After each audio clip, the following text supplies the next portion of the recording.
Good morning, this is the Eager Beaver Show. You are listening to a True North Eager Beaver Media Incorporated podcast.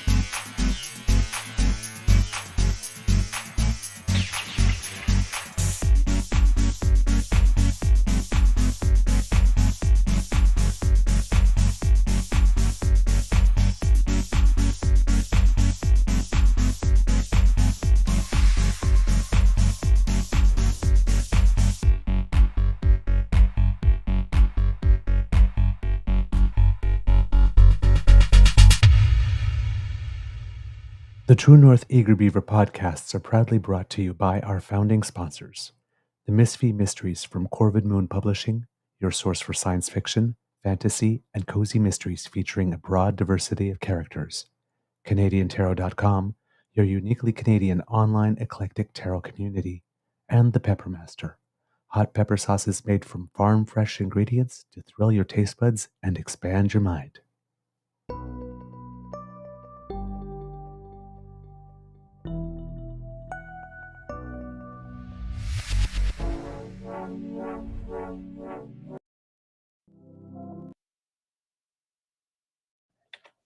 Well, good morning and hello, kids, and welcome to season 4 and episode number, Mr. Grizzly, 567.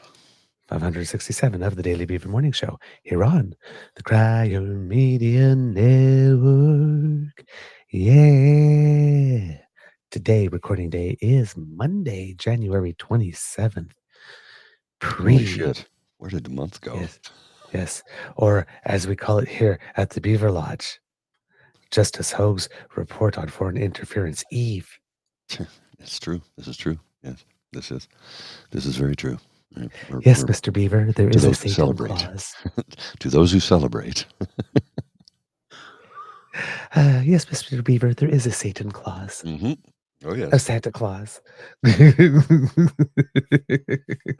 Oh, by Claus. the way, have you seen that the person that has the account Satan? S-A-N? Yes, I have. We seem to have a thing going on. Yes, I see that. Yeah. Hey, sometimes it's good to have friends in low places. I'm just saying. You know. A lovable thug. As we mentioned before, a lovable thug who's on your side.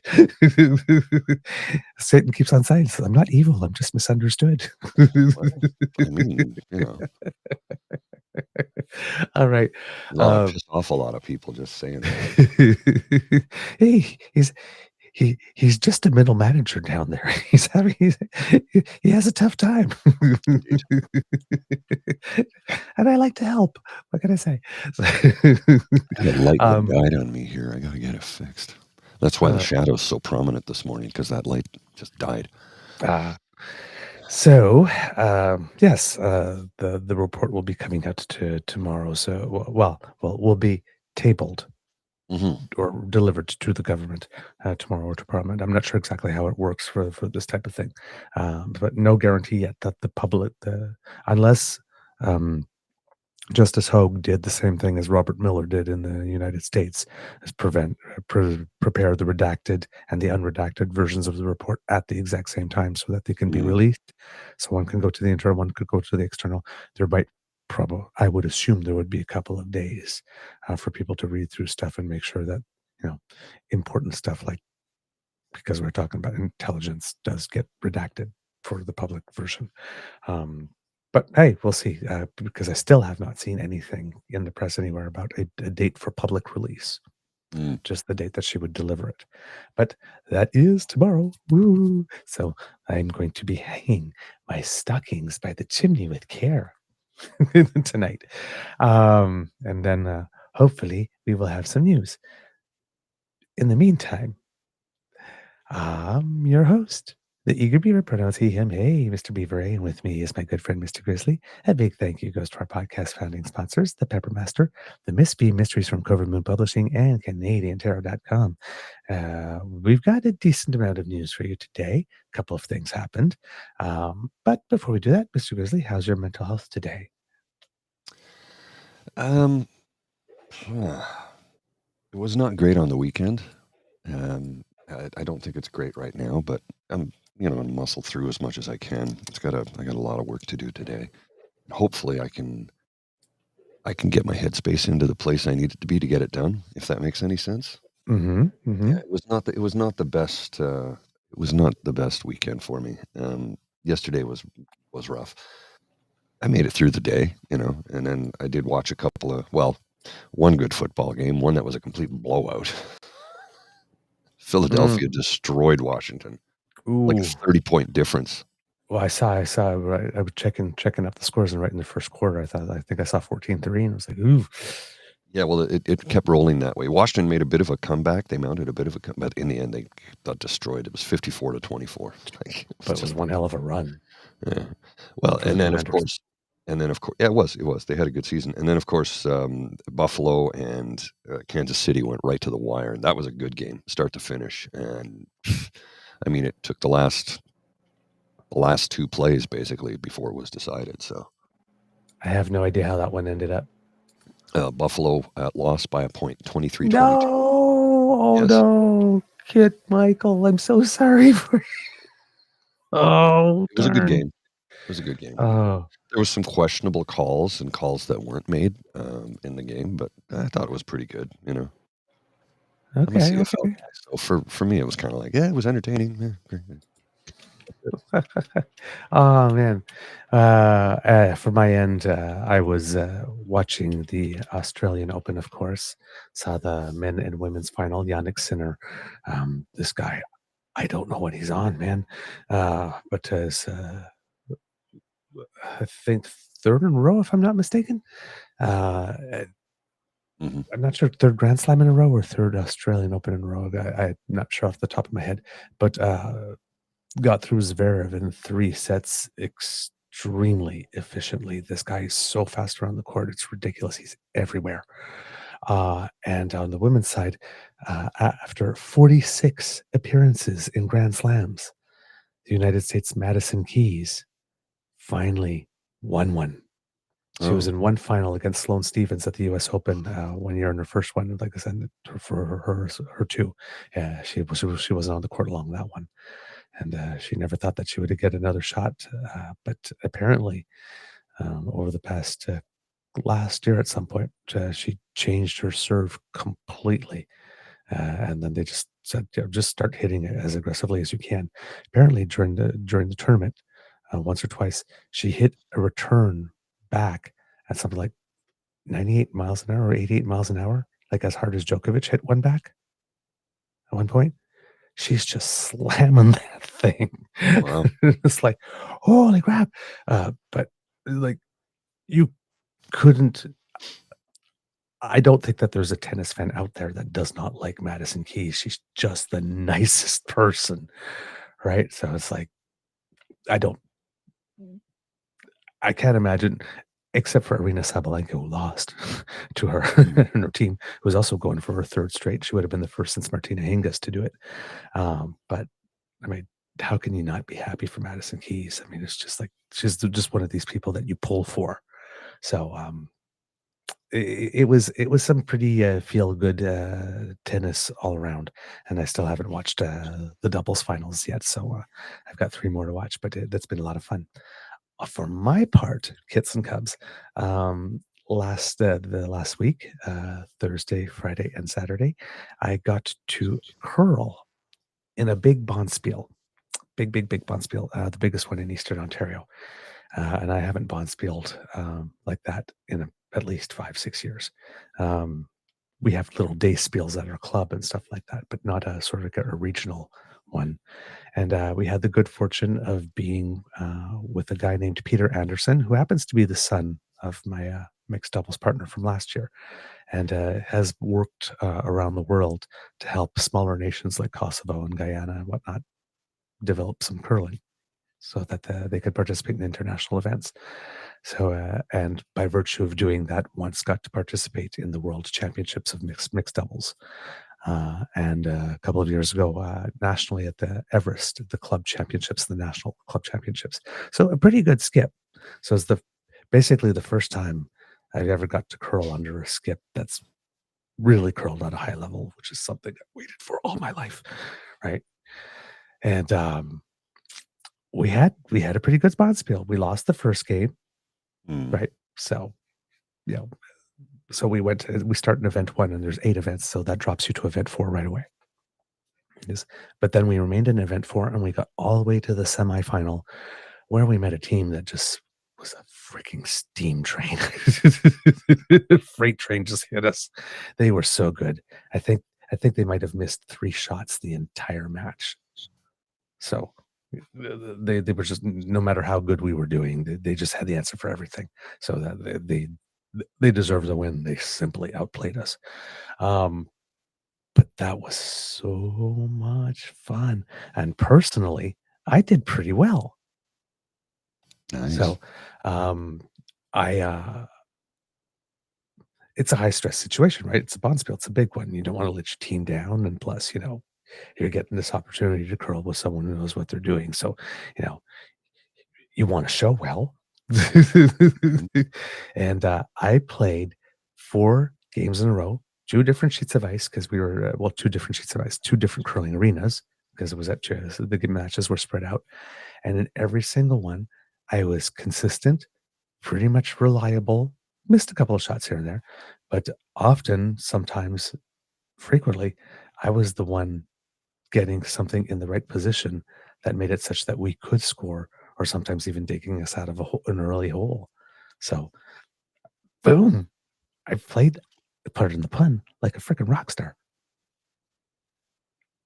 I maybe not had the best game of my life, but I had the four consecutive best games in my life in a row with no bad games and no dips. Cool. Boom. I delivered in the clutch. Woo, feeling good. Hey, this might be my only chance in my lifetime to ever get an opportunity to play with someone that's that good. But I think I actually earned respect. Cool. Yay me. So Well feeling kind of good about myself, actually, I have to say. So we ended up finishing about 27th out of 46 teams in the end. We won 2 and we lost 2. But hey, and it was fun because we were just cobbled together as a team, right? We had never played together before. So, and we had instant, very good team communication.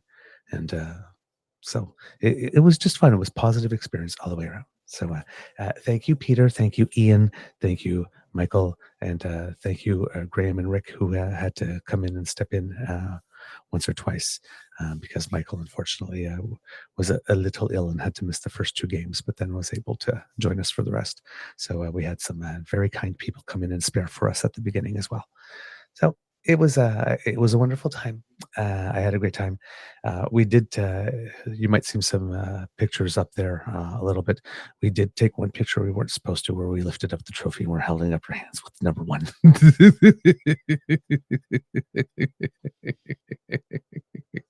For the final game, I actually got to wear a jacket from a really noted curling coach.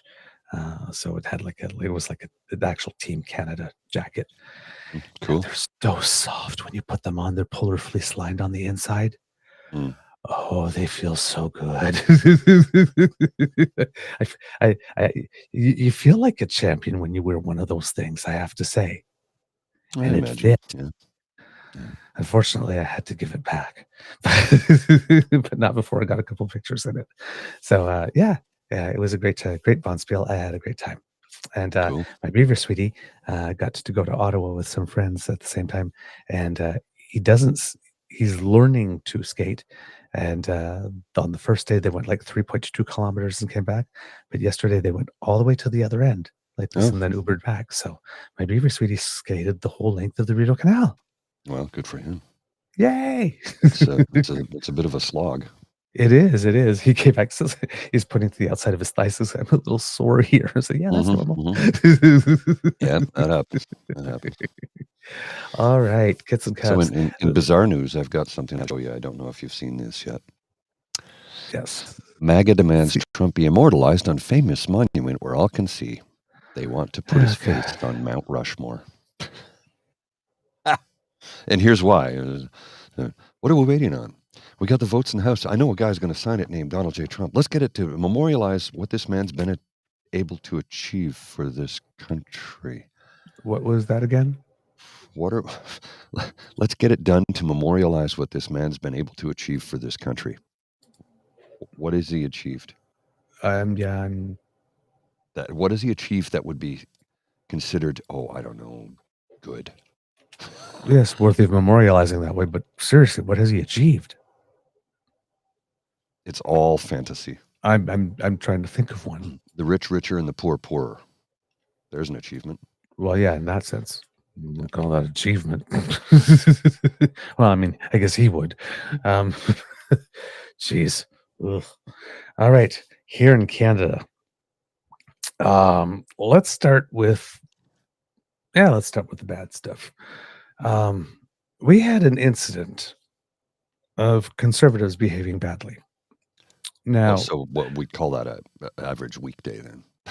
yeah, but this is something.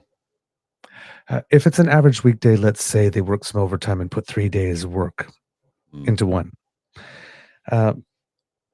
When we last left off, kids and cubs, we had some polling from Ecos stating that the conservatives would probably be or are probably in free fall.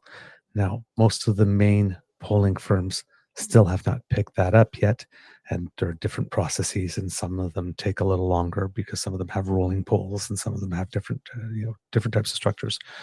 But the numbers are not good. I mean, according to that one, the Conservatives had a 25-point lead around December 18th, which has slipped since the last published numbers to about 7 or 9. And according to Frank Graves, has slipped even more since, pretty much to the point of being statistically insignificant.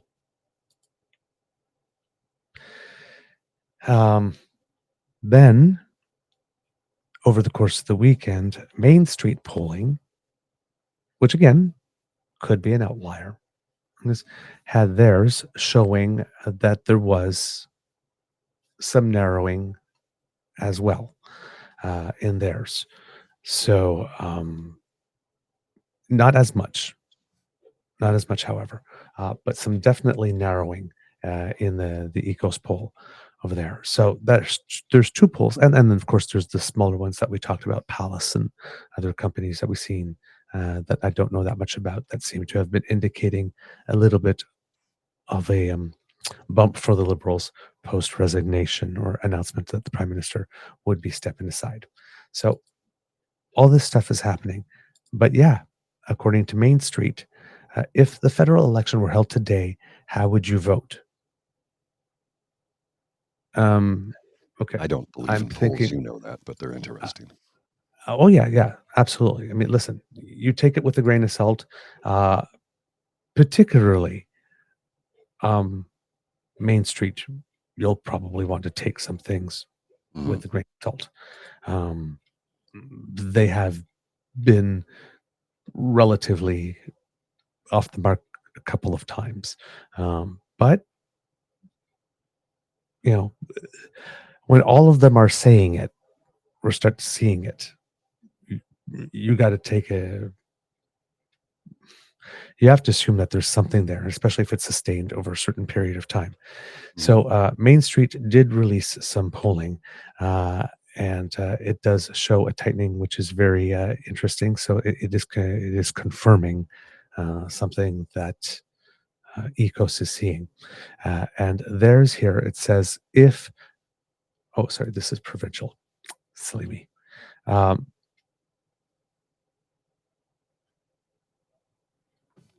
Freak, lost some stuff. Anyway, sorry. So yeah, showing a bit of a tightening. We're still waiting to see Nanos because Nanos is a particular rolling one to see if it grows. We're waiting to see some of the more reputable ones like Ipsos and Leger, who have the A+ ratings coming in. But if this is the Conservatives appear to believe that something is happening, given their behavior of late. right? Because you don't need to do these things if you're secure that you are winning. We saw recently Jenny Byrne decide to blast the cannons on full destroy mode on Aaron O'Toole because he simply recognized that Anita Anand had did a good job or cared, sincerely seemed to care when she was Minister of Defense. Just a hateful person. Yeah. And it just, they just, set the response on, flamethrower destroy. You don't need to, I can understand, so I put it this way. You don't need to do that. And a lot of people made the comment at the time, here, kids who are looking to get involved in politics, young people out there, this isn't, you don't have to be this way. You shouldn't be right? this way. You shouldn't be this way, but you don't have to be this way. Well, Jenny Byrne, not that it surprises any of us, but confirmed yesterday that she is indeed that way. It would seem that the Conservatives' latest line of attack against Mark Carney, who they fear Clearly. big time, is going to run away with this thing, and not only run away with this thing in terms of the Liberal leadership race, but in terms of the federal election as well. They're worried about it severely, or at least that they won't get their much desired majority, which they know it'll make it very difficult for other parties to work with them to be able to exercise it if they get a minority. And they started with this thing that Mark Carney hasn't been releasing his policies, and since he launched, we haven't seen him much.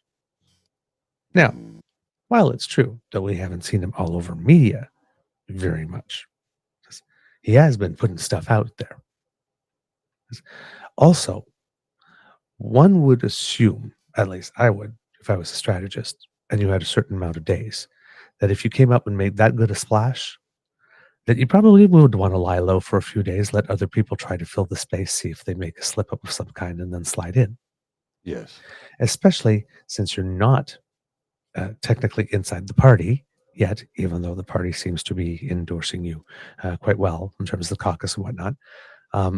You still need to reach out to certain people and talk to people about stuff, right?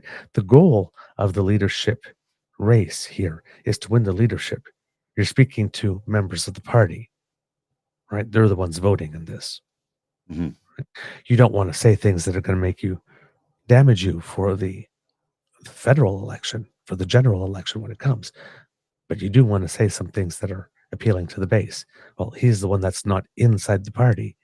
So, maybe he's taking advantage of the fact that he got an advantage right at the beginning to do all the work, as much work as he can, consulting members of the party. So that when he releases some platform stuff, it actually meets some of the expectations or requests or demands or desires of the party. He gave himself, by starting off so well, he gave himself a little benefit of time that he doesn't have to fill the airwaves with that space while he can do that work. So they're out there and they're saying, he doesn't have any platforms. We don't know about his policies. I can't believe this. What's he hiding? What's he running from? And the person they sent out to do that is, Melissa Lantsman.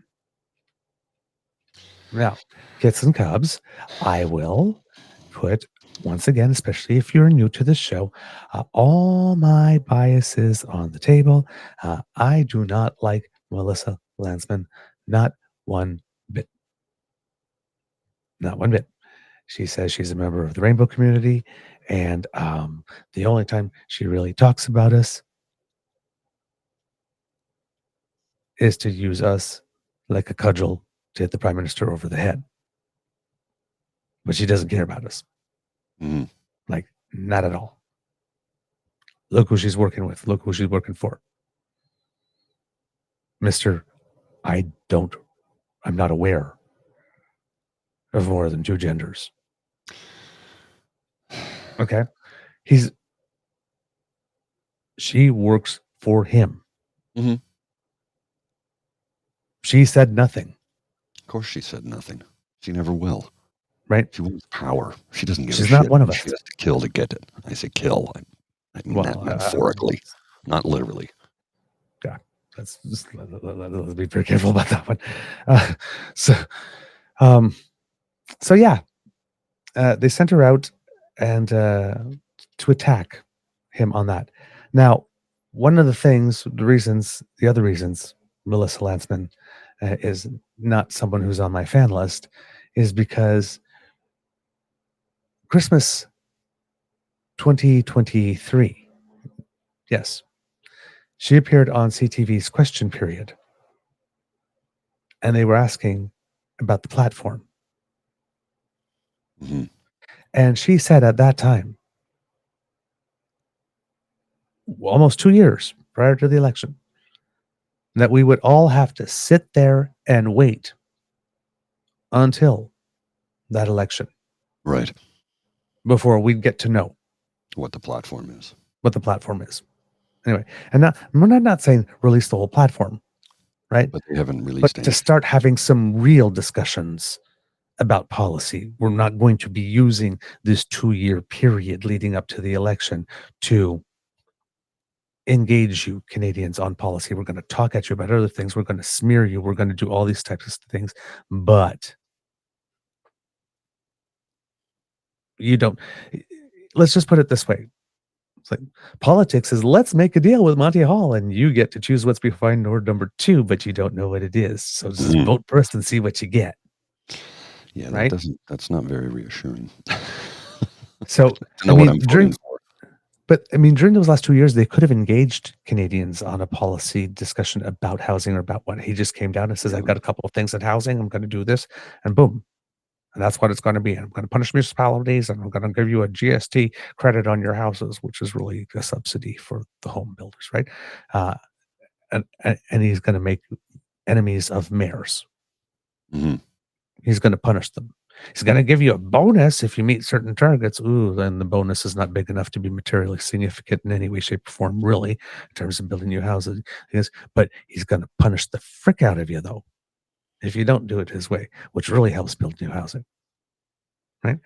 Like these are not well thought out plans and ideas that he's got.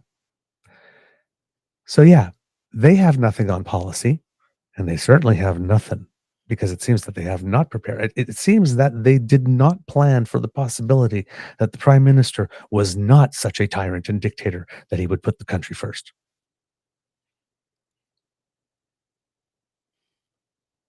They never planned for that. I guess they were convinced he was going to go. His ego was just too big, and they did not plan for anything else because they are in full panic mode. I mean, imagine sending the person that proudly went on TV to tell you, you don't, excuse me, peasants, you don't get to know what it is that we have planned for you until you got about like 24 days to look it over and discuss it only. Just trust us. It'll be fine. Don't worry. Right? You don't get that to then go out on TV. I mean, it takes an extreme amount of shamelessness to go out there and demand that the other guy does what you expressly went on TV and said you would not for a better part of 2 years. Well, and again, I think James just said it a moment ago. He's like, why are you asking? You can't demand a platform from a guy who isn't even leader yet. It's absurd. He's not the leader yet. Right? Jeez. Now, Mr. Grizzly, I'm going to send you this because I wrote about it, and some lovely kit did the work of going out and finding it. But just so we remember, kits and cubs, this is. I'm going to send you some video, and if you cue it, they said to cue it at around 7:40, and this will be Melissa Lantzman from December 2023. Mm-hmm. Somebody actually went back and found it for us. And then said, Thank you. here it is. It's like, thank you. We will be using this on the show. But I want you to hear it. And please look. Make sure that you are looking at her facial expression and body language. And make sure that you are listening for her tone. when she is telling us what it is that we are allowed and not allowed to know and Said when. it's at 7 minutes. 7 minutes and 40 about. Just a second while it loads. So, yeah. In the meantime, I'm going to bring somebody in here. So, and if you're You can't looking hear at... anything yet. Hold on a second. Hold on. Pardon? You might want to take me off air until I can Okay. figure out what's wrong with my thing. Hold on. He's trying to fix himself up. So I'm trying to cue this up here. Okay. So it's at 7:27, I think, is when she starts her speech.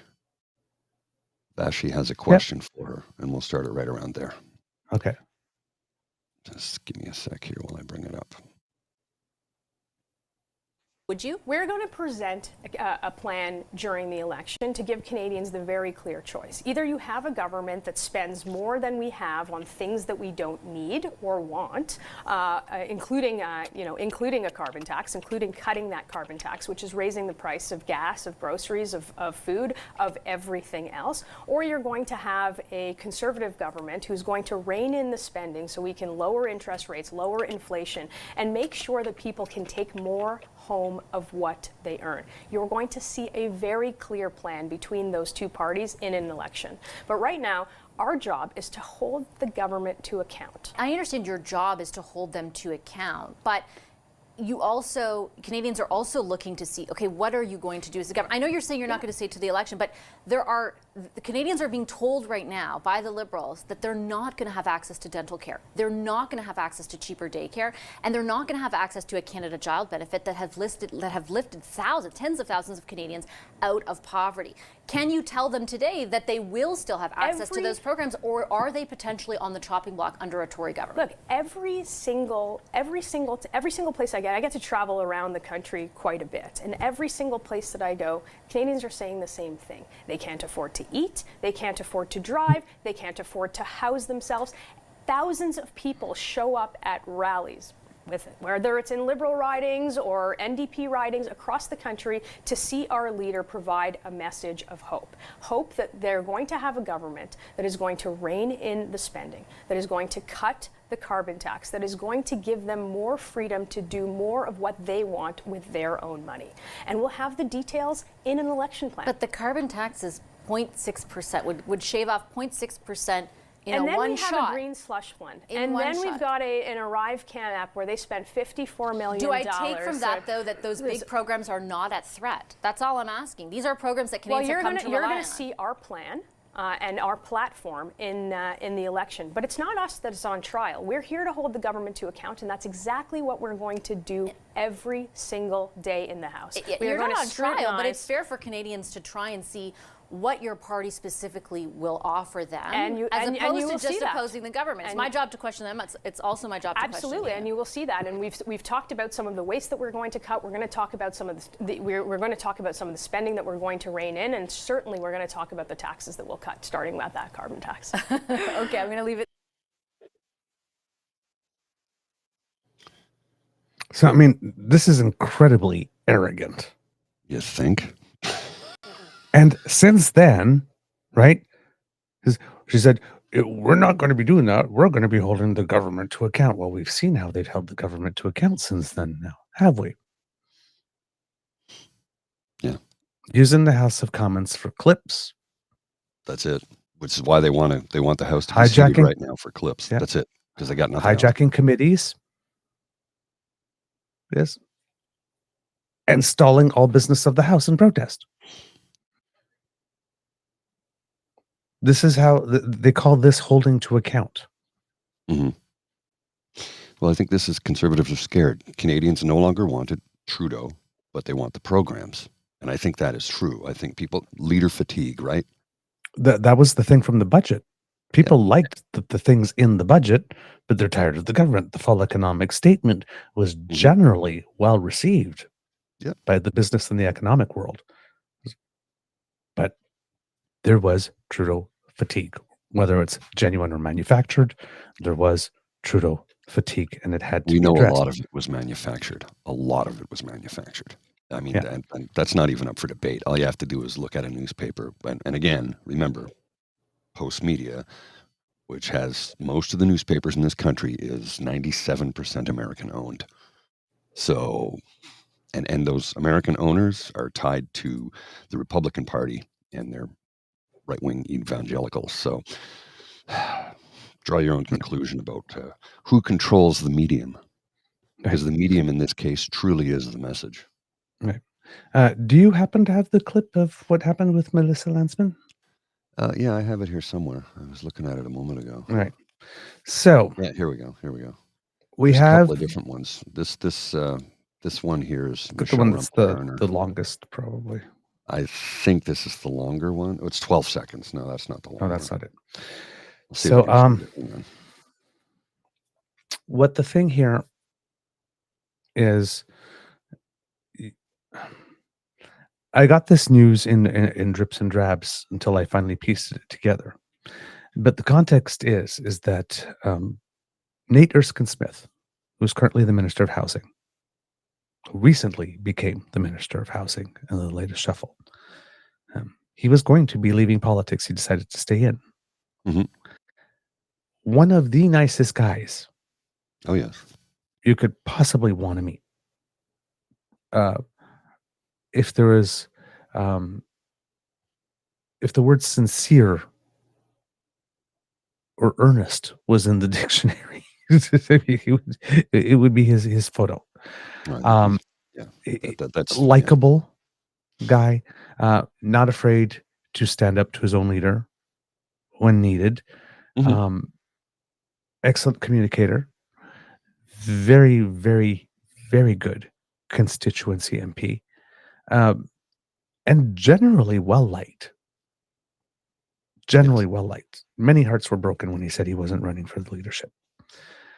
So this man, who has endorsed Mark Carney, is hosting an event for Mark Carney, in support of Mark Carney. I'm not sure if Carney was there, but it was in support of.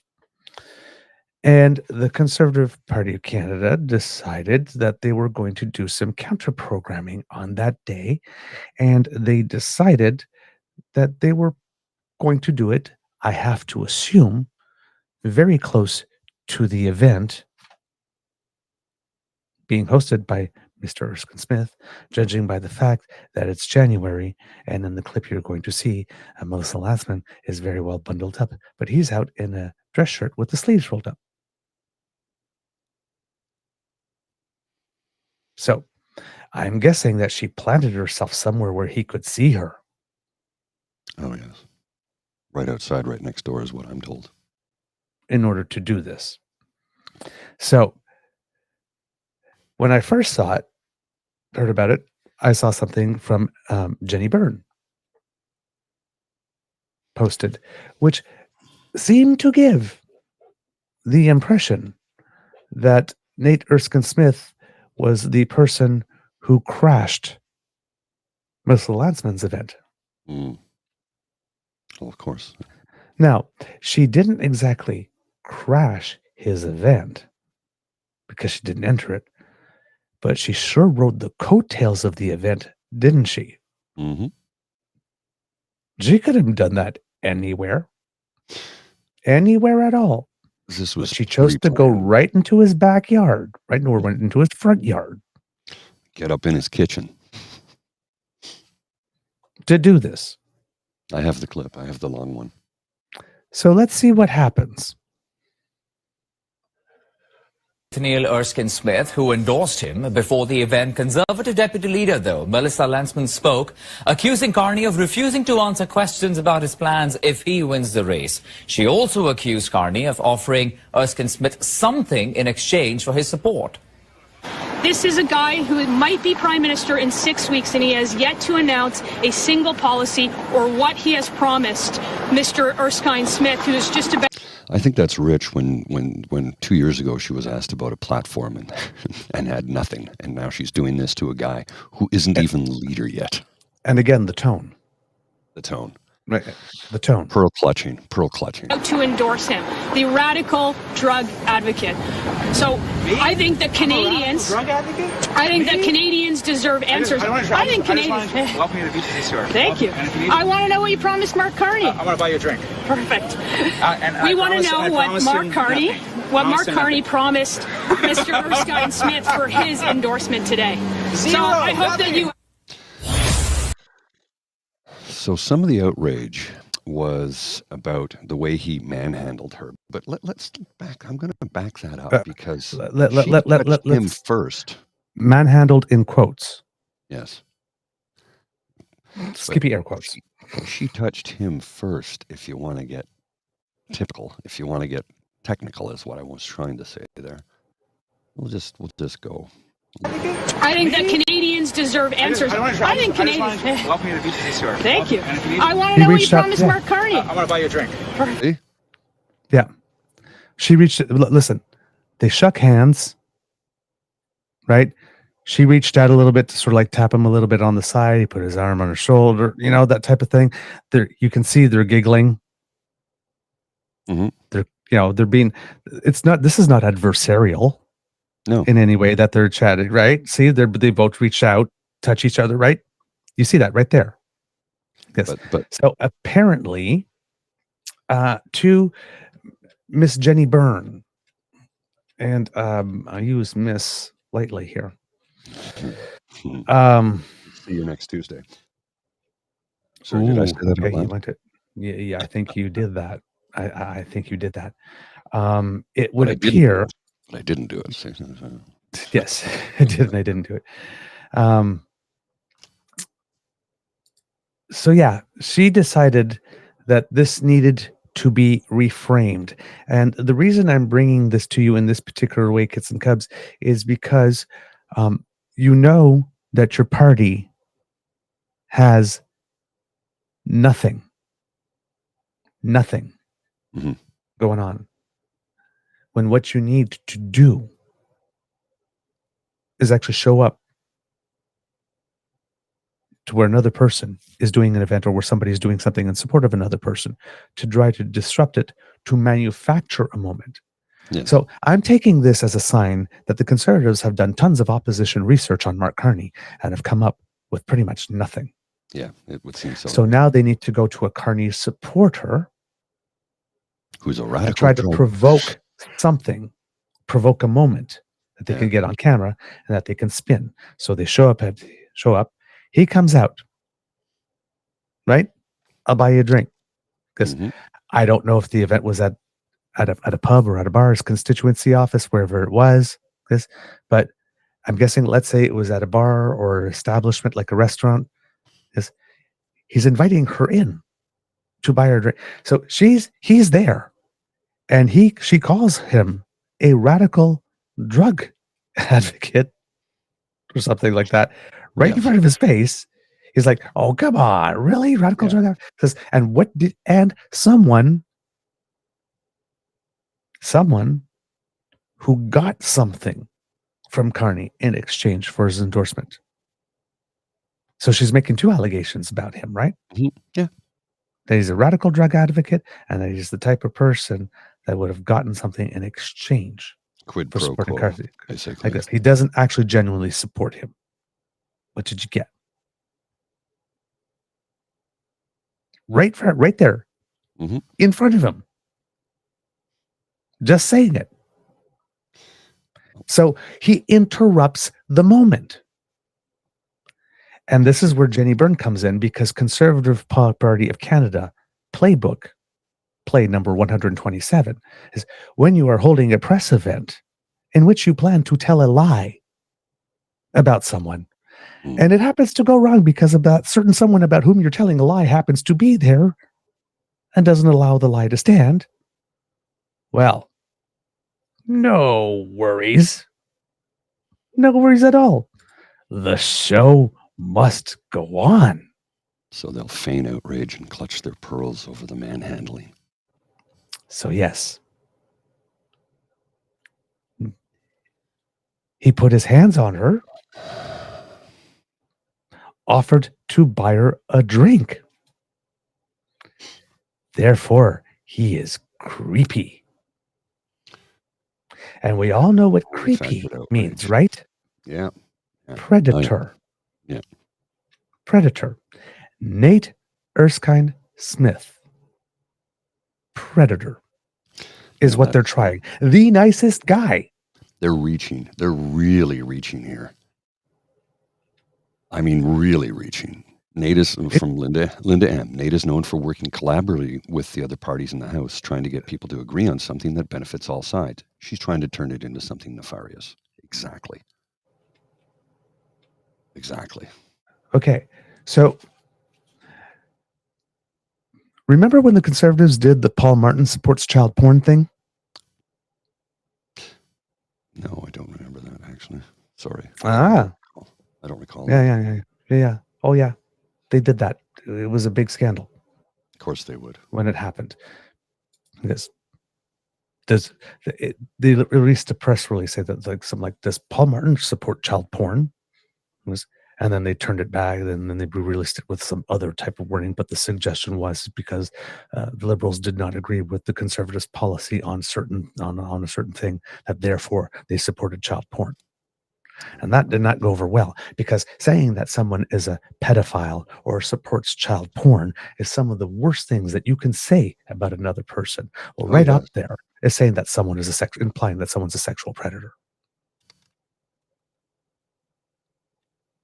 It's right up there. Some of the worst things that you can allege about someone. Now, you saw the clip. Did anything in that clip, Kits and Cubs, objectively strike you as predatory behavior? Even if we accept that putting your hands on another person without their express invitation is a no-go zone, both of them are guilty of that. If you accept that them shaking hands and then both sort of seemingly simultaneously reaching out to touch each other is not that, then there's nothing there. But let's just say you assume, even without that, or even with that, I should say, even if you say, you know what, technically this is a work situation, should have put his hands on his colleague, not even like in a friendly manner, just should not have. Okay, fine. She still called him a radical drug advocate, which is a lie. Still implied he was somehow on the take of some kind.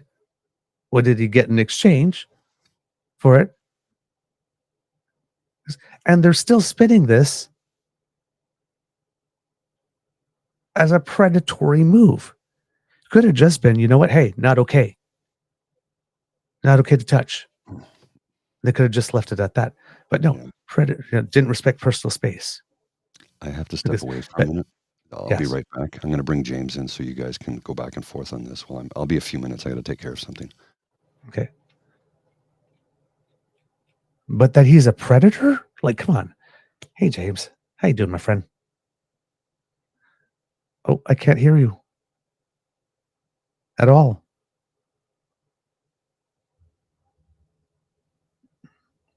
No. Now. Yes, I do. Now I do. It's probably Great. a bad mic. I don't know why this is happening, but my tech isn't working. But far be it from me to comment on a person hijacking another person's thing in order for self.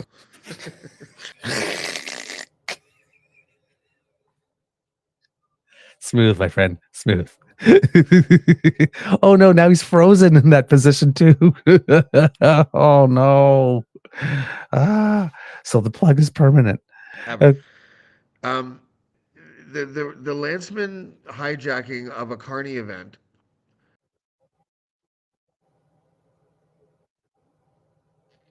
Oh no. Oh, darn, I don't know what happened there. I think he must have been disconnected or maybe lost signal. So yeah, Jenny Byrne at 9:03 p.m. on January 25th posted, "What a creep, touching her, asking her for a drink, and then standing and heckling her from the sidelines. Stay classy, libs. Keep up the double standard, media." As she's subtweeting something that Michelle Rempel Garner tweeted. And you know that a couple of days ago, Mr. Grizzly went on a rant about wondering why Michelle is behaving this way. But she writes, Melissa Lantsman is as tough as they come, but imagine what the MSM reaction would have been to a CPC male minister doing, well, this to a female Liberal MP. Watch the hands. She's doing a live press conference. He's lucky she didn't punch him in the face. Was there anything about that interaction, Kits and Cubs, that made you think that an appropriate reaction would have been punching someone in the face?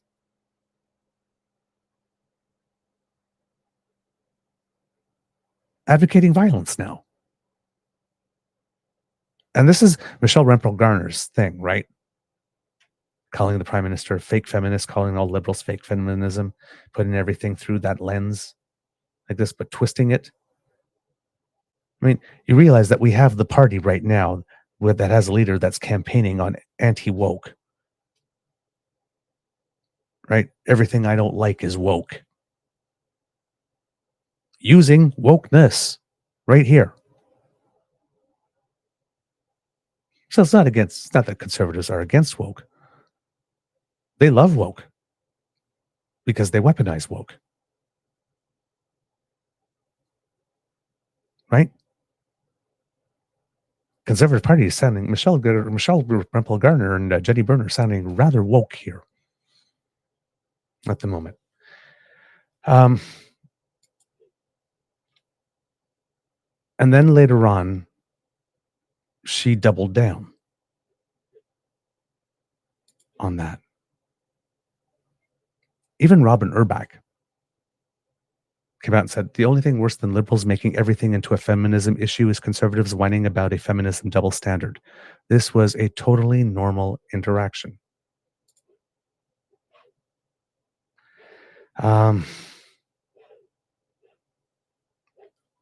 I have a problem with this. I mean, I know politics is a blood sport. That part I get. And I am not an easily offended virgin, as they would say. But going out of your way to paint someone as a predator, to literally try to sully their reputation in that way, is just something that's just not on for me. It's just not done.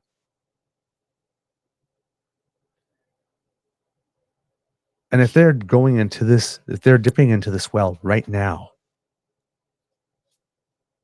I have to assume they've got internal polling numbers that are disastrous and that they are panicking. Because when you have to stage something and then try to force a frame on it that is so beyond anything that actually happened in observable reality, and do it with one of the worst things you can say about another person. Because you know what the next step of this is, right? Or the next plan of this is that they were hoping that Nathan Erskine Smith as a predator would stick as some type of story, and that some journalist would go to Carney and says, you know, one of your supporters did this. How do you feel about that? Because they have nothing on him. Nothing at all. So now they are manufacturing situations and scenarios to try to provoke reactions from him or his supporters that they can then market as being something outrageous. Like, for example, not allowing the people from the counter signal into his launch event. Mark Carney did that. There's, I think, 3 outlets. They're not really news. They're media, but they're not news and they're not journalism, and they're definitely not there to inform. So he did not allow them in. And I'm okay with that. If you're a media and you're covering an event because you want to make yourself the story and not inform people about what's going on, then yes, you're taking up someone's spot who's willing to do that job. The fact that you call yourself a media does not entitle you. to be getting an interview. If it was, trust me, we'd have many more interviews. If we're me just like saying, running up to you and putting a mic in your face like this, I call myself media, therefore you owe me an answer. No. I still get to decide who I talk to. Yeah. Thank you very much. Because I call myself media. You have to answer to me. It's not how it works. Not how it works. It's hilarious. So they're trying to rewrite this as an assault and some creepy predatory thing, which just blows my mind. And like I said, then Jenny Byrne then came back out and decided to double down.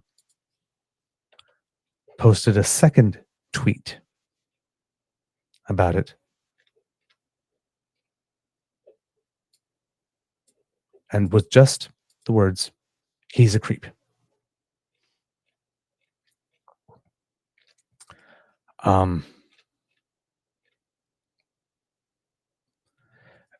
I would sue.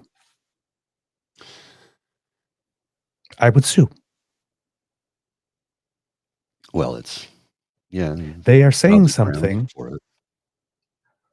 They are saying something they know is not true. Something they have no way of knowing would be true. And they are doing it for the sole purpose of diminishing and destroying a man's reputation. That is literally the definition of slander.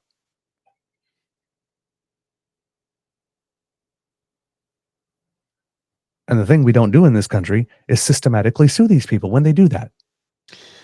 Because would they do that if we systematically sue them every damn time? At one point they would learn, because money is the only language they understand. Clearly. That this type of rhetoric is too expensive and too onerous on a public relations scale to engage in. But you have to keep them so tied up in the courts. Every single time they lie about you in a malicious way, sue. Suit, suit, suit, suit. Bury them in litigation.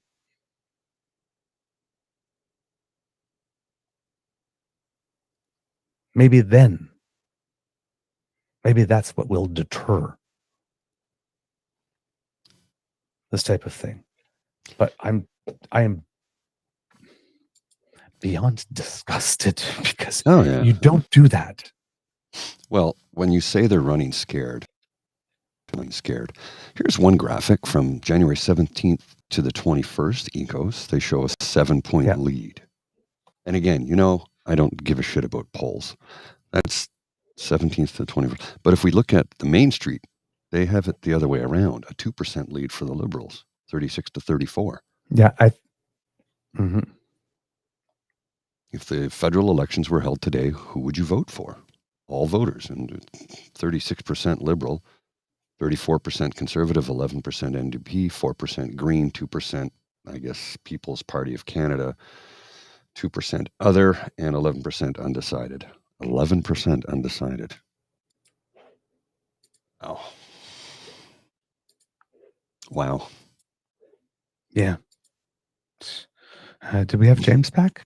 No, he can't. I was trying to get him trying to bring him back, but he's having too many tech issues. He just sent me a text and apologized. He said, "Sorry, I don't know what my tech issues are.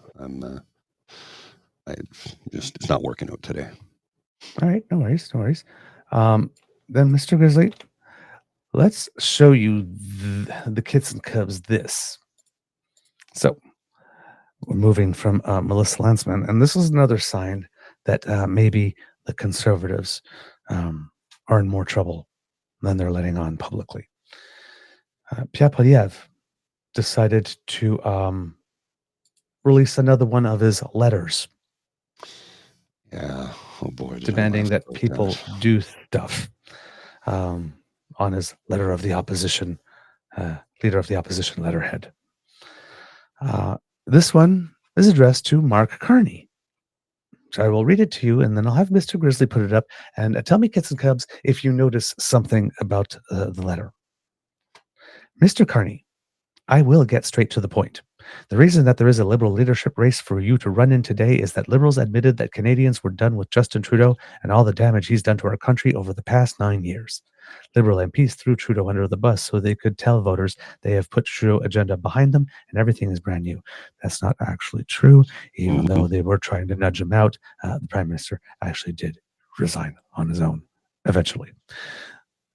Focus on eventually. But it took an entire team of Trudeau ministers to double housing costs. Didn't happen. Double food bank reliance, double gun crime, double the national debt. Everything just happened to...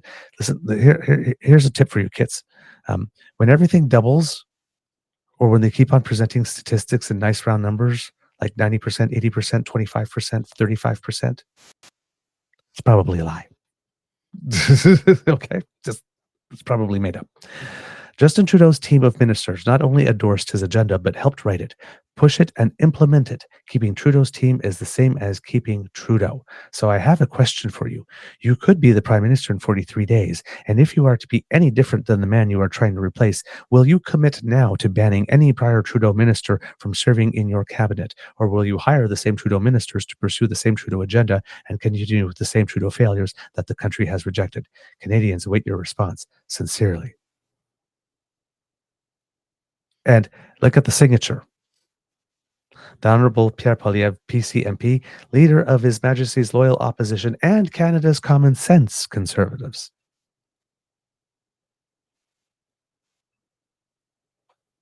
ABC. Always be closing. Yeah. Well, Now, if you put the letter up there, Mr. Grizzly, I just want to see if the kits and cubs noticed something about it. Well, I'll just do that in a second. Just yes.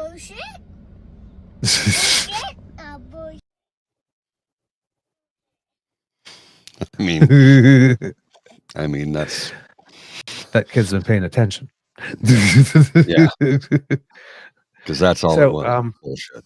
Yeah, a little something about this letter that's kind of interesting because it would appear that our dear leader of the opposition may have engaged in a little time travel. Yeah, because I noticed that way. January 26, 2024.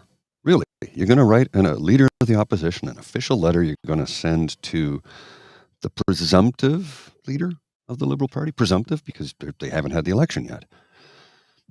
And you couldn't even get the year right. Now, listen, this is all a mistake that we made, especially in the month. Yes. Now, this is a mistake we all make in January. Yes. But when you are so eager to get your hit in that you make it look like amateur hour. Yeah. Right? Now, here's the thing here going on with this letter. So while everybody is yelling that we are in a vulnerable moment, we are leaderless. Not true. This guy is not only saying that he would rather that Canadians vote on who should form government before we find out what Trump has in store for us. Why would we do that? And remove all experience from cabinet. Yes. Yeah. Because I want it, damn it. Because that will make us stronger to deal with the incoming threat when it does, right? Mm-hmm. Whose side is he on exactly? His and his alone. He doesn't give a damn about anybody but himself. Well, he's certainly not on Canada's. I mean, why would you ask for this? Why would you put Canadians in a position of voting before they know what Trump is planning to unleash on us? And why would you demand that in the meantime, until such a vote happens, that the next leader of the party remove all experience from cabinet? And why would you do this without volunteering yourself, saying, I asked this, recognizing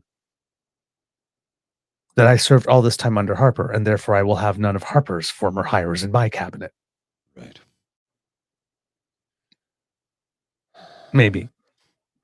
Right? I'm just...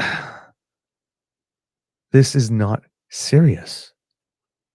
This is not a serious person. This is not a serious candidacy. This is not a serious intervention.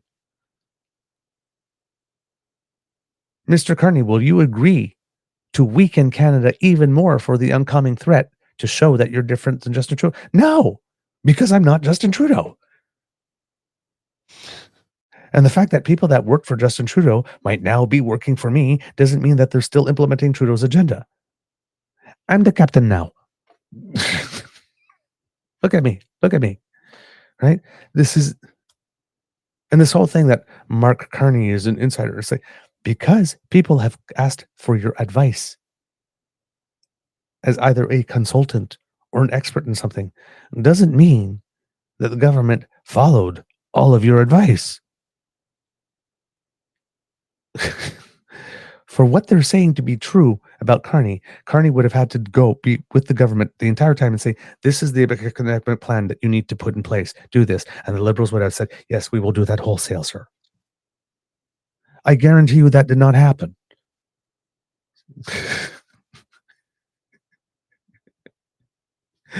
And since people, the government and the people they consult with don't share the advice they receive,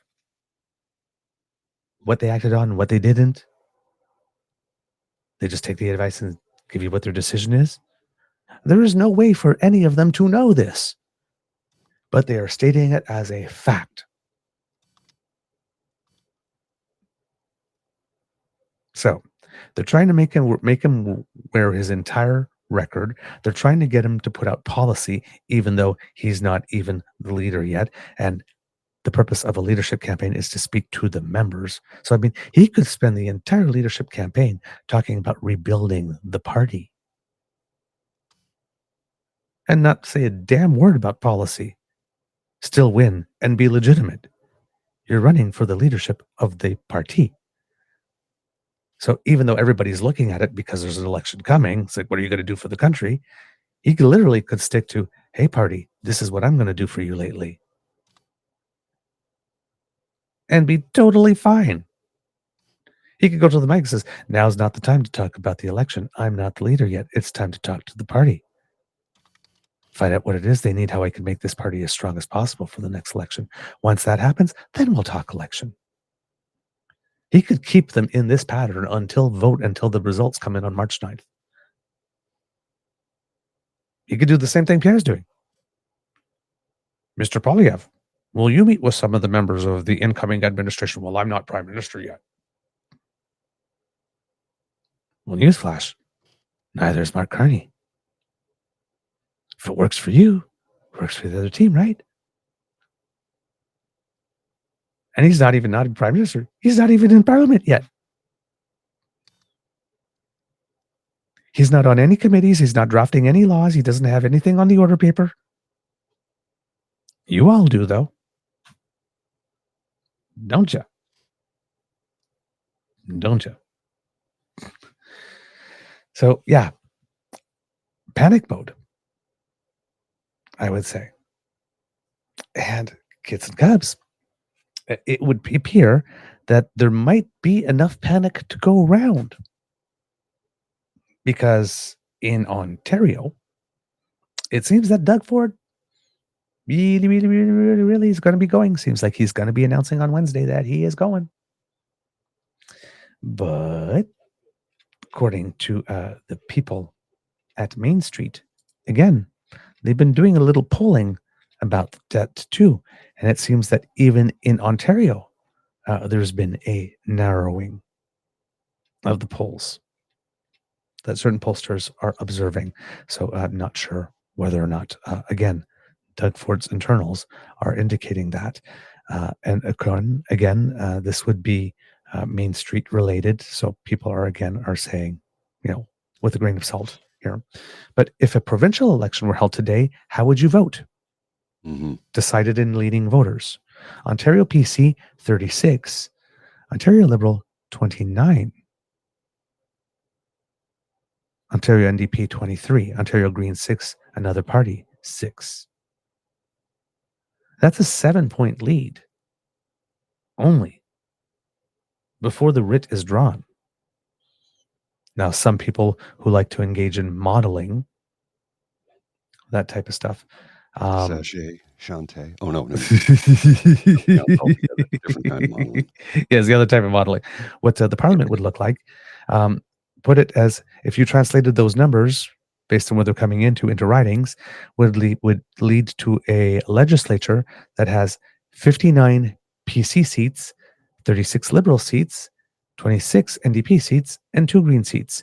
So it would mean that the progressive conservatives would drop 24 seats, the Liberals would gain 28, the NDP would lose 5, and the Greens would gain 1 for a PC minority government.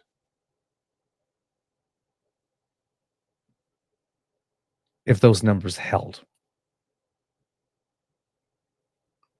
That is, that's interesting. That's interesting. You're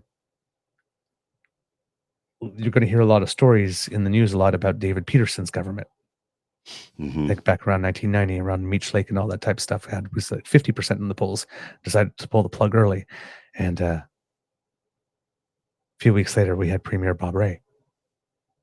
Which was a surprise to everybody, including Bob Rae. It's like, oh, shit, didn't see that coming. David Peterson and Bob Rae were the 2 most surprised people in Ontario that night.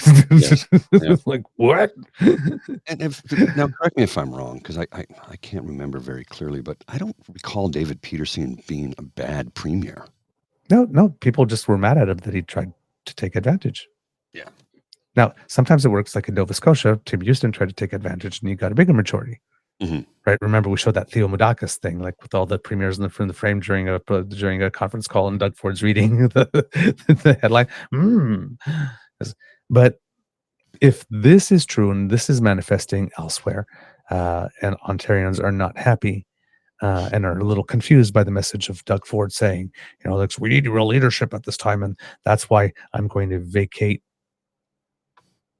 That's why I'm going to quit my job. Because literally, that's what he's doing, right? Yes. He's quitting his job 16 months early to try to get a longer term. It's not that he wants to leave his job. He wants to stay longer. But he's quitting his job. At this time, he literally might be, let's put it this way. If Trump does drop those tariffs on the 1st, or even let's say Valentine's Day, delays a couple of weeks, but anytime during the election campaign, after the writ has been drawn, if you're an opposition party and you're not saying, here we go, here are the tariffs have come on, who's in government right now? Where's the strong leadership? No, he ran away. Look, he's serving himself. Yes. And that sticks. He wasn't particularly well liked before he put that baseball cap on.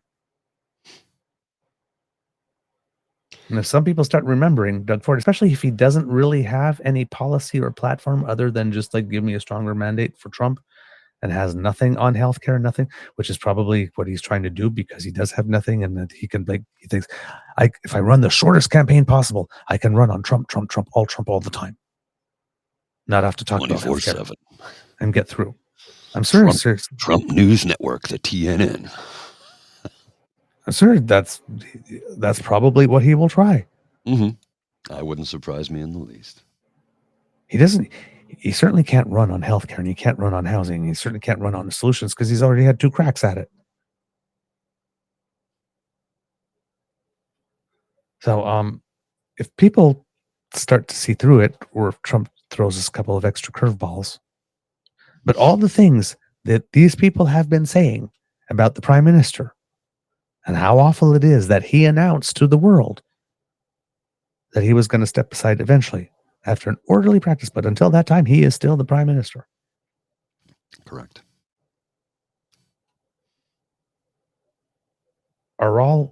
They're vacating their positions and their jobs.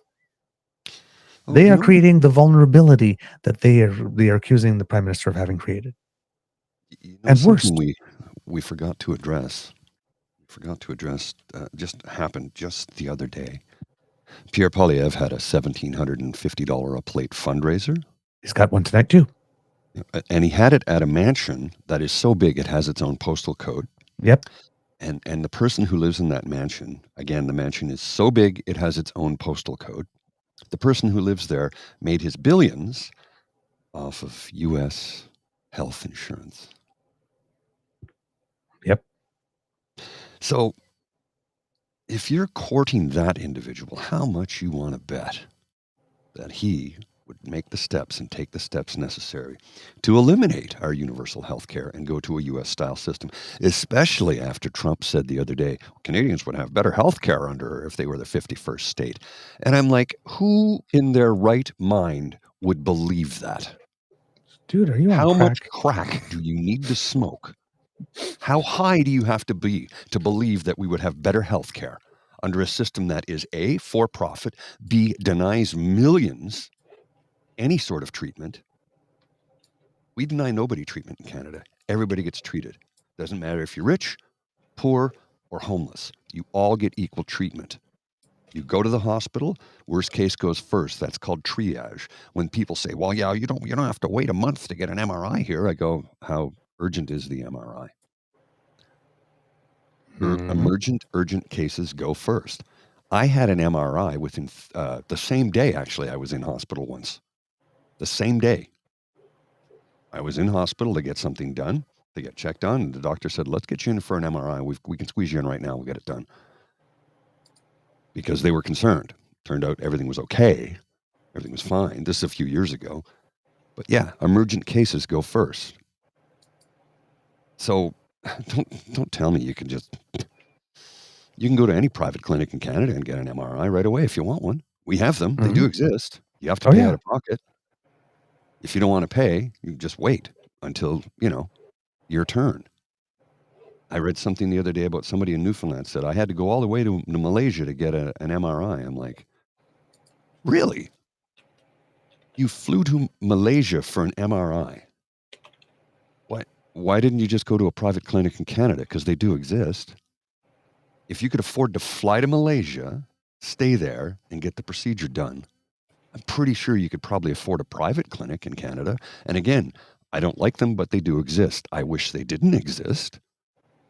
I wish everything was provincially run. I don't like for-profit healthcare. I believe it is an affront to humanity and society. Healthcare should be something that is seen as a universal human right, like housing. That's me. Some people would disagree. Some people tend to lean onto the conservative side of the spectrum, and I don't mean progressive conservative. I mean social conservative, reformers, who hate the homeless and use them as a prop in their videos. Without ever asking them if it's okay if they do it. They just do it. Yep. Yep, indeed. Now, going to the Liberal leadership race, there's some interesting things that have happened. Well, the first one is that a certain gentleman whose candidacy we were wondering about, it appears that he has been rejected as a candidate for the party. So Mr. Chandra Arya, person who said that we need to abolish the monarchy and that French is not really important, and that went to pay a visit to the Prime Minister of India, Mr. Modi, for no apparent work purpose, but seems to have enough stature that he would actually be invited to meet him and be able to get a picture shaking his hand. Well, he says that he's been informed by the Liberal Party of Canada he's not permitted to run in the leadership contest to replace Prime Minister Justin Trudeau. In a statement posted to social media, Arya said the party notified him on Sunday, and he's got this whole really big letter in it. His statement is 4 pages long. Wow. I am not going to read it into the record here because if the party has decided that he does not meet the standards to run, I'm good with that in this case. But he says, I'm running for the position. Sorry. Pardon me. Sorry. Little frog in your throat, perhaps? Yes. Kind of caught me by surprise. Sorry. That does happen sometimes. It happens to me on Oh, my. occasion, believe it or not. Do you need some Oh, water? I have to have some Do you water. need I'm a sorry. moment? Go ahead, Mr. You need- Grizzly, please. Okay, I'll just put you on mute here so that there's no complication. Okay, you good now? Yeah. All right. Okay, we're back then. That didn't take long at all. Why that was just a momentary lapse of reason. Pardon me. Yeah, it was just sort of stuck there. Pink Floyd. Pink Floyd. Yes. Okay. So he put, I'm running for the position of Prime Minister of Canada. Our nation faces structural challenges that require tough solutions. We must make bold political decisions to secure prosperity for our children and grandchildren. I've outlined everything in the statement provided. That's when he launched.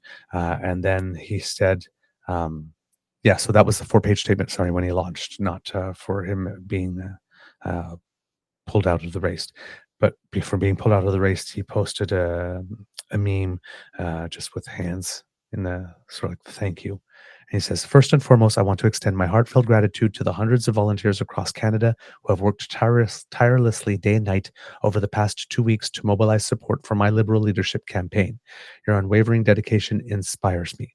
I am deeply humbled and honored by the thousands of Canadians who joined the Liberal Party to support what I stand for and my policies aimed at building an economically prosperous Canada for our children and grandchildren.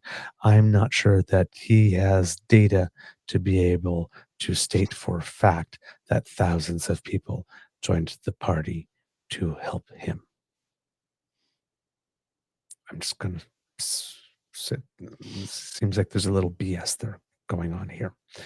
Your support means the world to me. Thank you. Today, I was informed by the Liberal Party of Canada that I will not be permitted to enter the leadership race. While I await their official communication, I'm carefully considering my next steps. I'm going to guess that carefully considering my next steps will probably result in something like, if the spots aren't already filled, a nomination for either the Conservatives or the PPC, or maybe since he's the MP for Nepean, the Ontario PC Party. Maybe. He could have other next steps. Who knows? But he's carefully considering his next steps now. This decision raises significant questions about the legitimacy of the leadership race. No. By extension, the legitimacy of the next Prime Minister of Canada. Oh, so he's already starting on destroying the nation. Mm-hmm. I remain steadfast in my commitment to working hard for the benefit of all Canadians.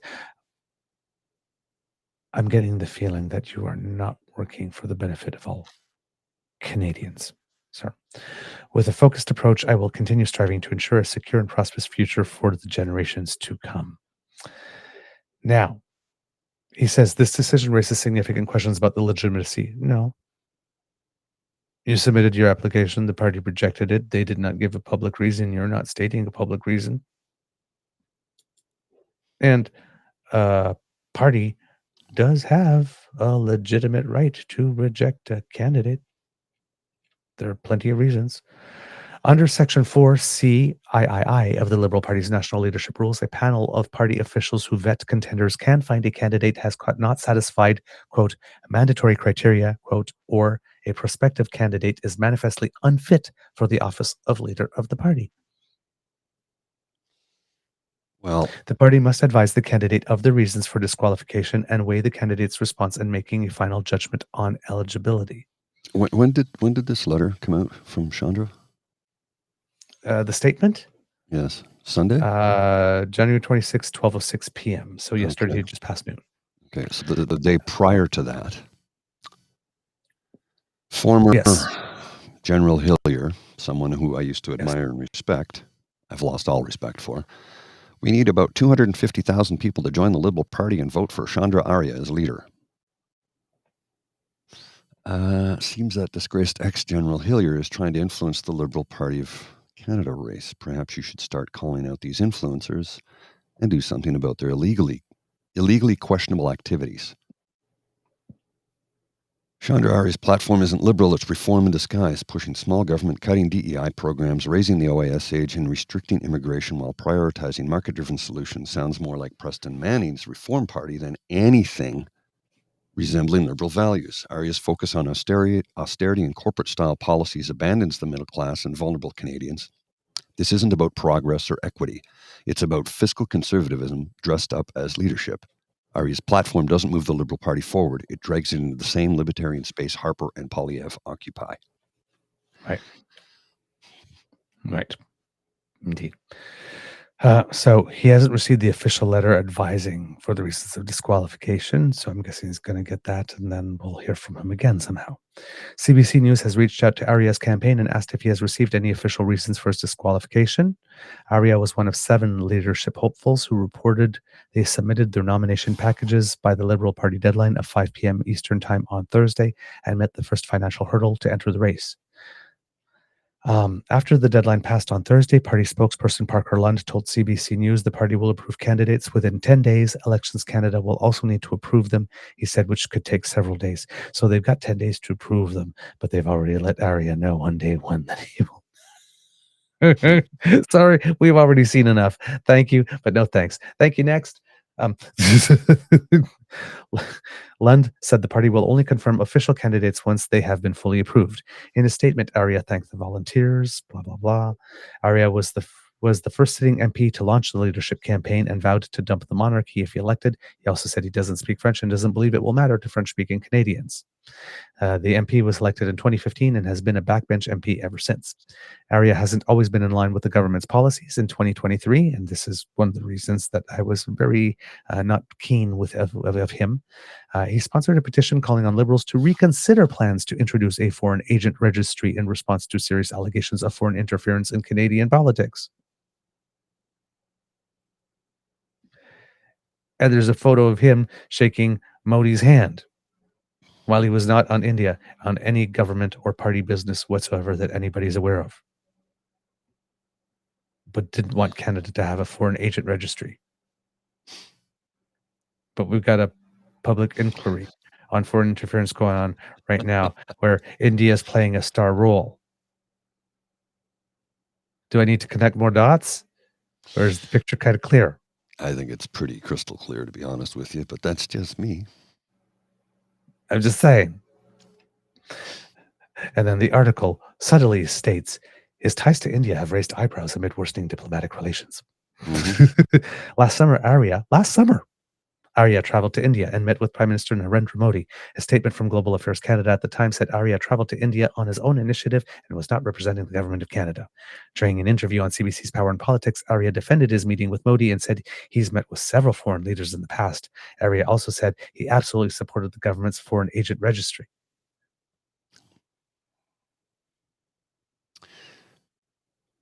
In 2023, he sponsored a petition, not tabled a petition. Sponsored. As he needs to do, whether he agrees with the content of the petition or not, because he's an MP and he has to bring this voice of his constituents. He sponsored the petition. Well, so now that he's out and Ruby Dalla's in.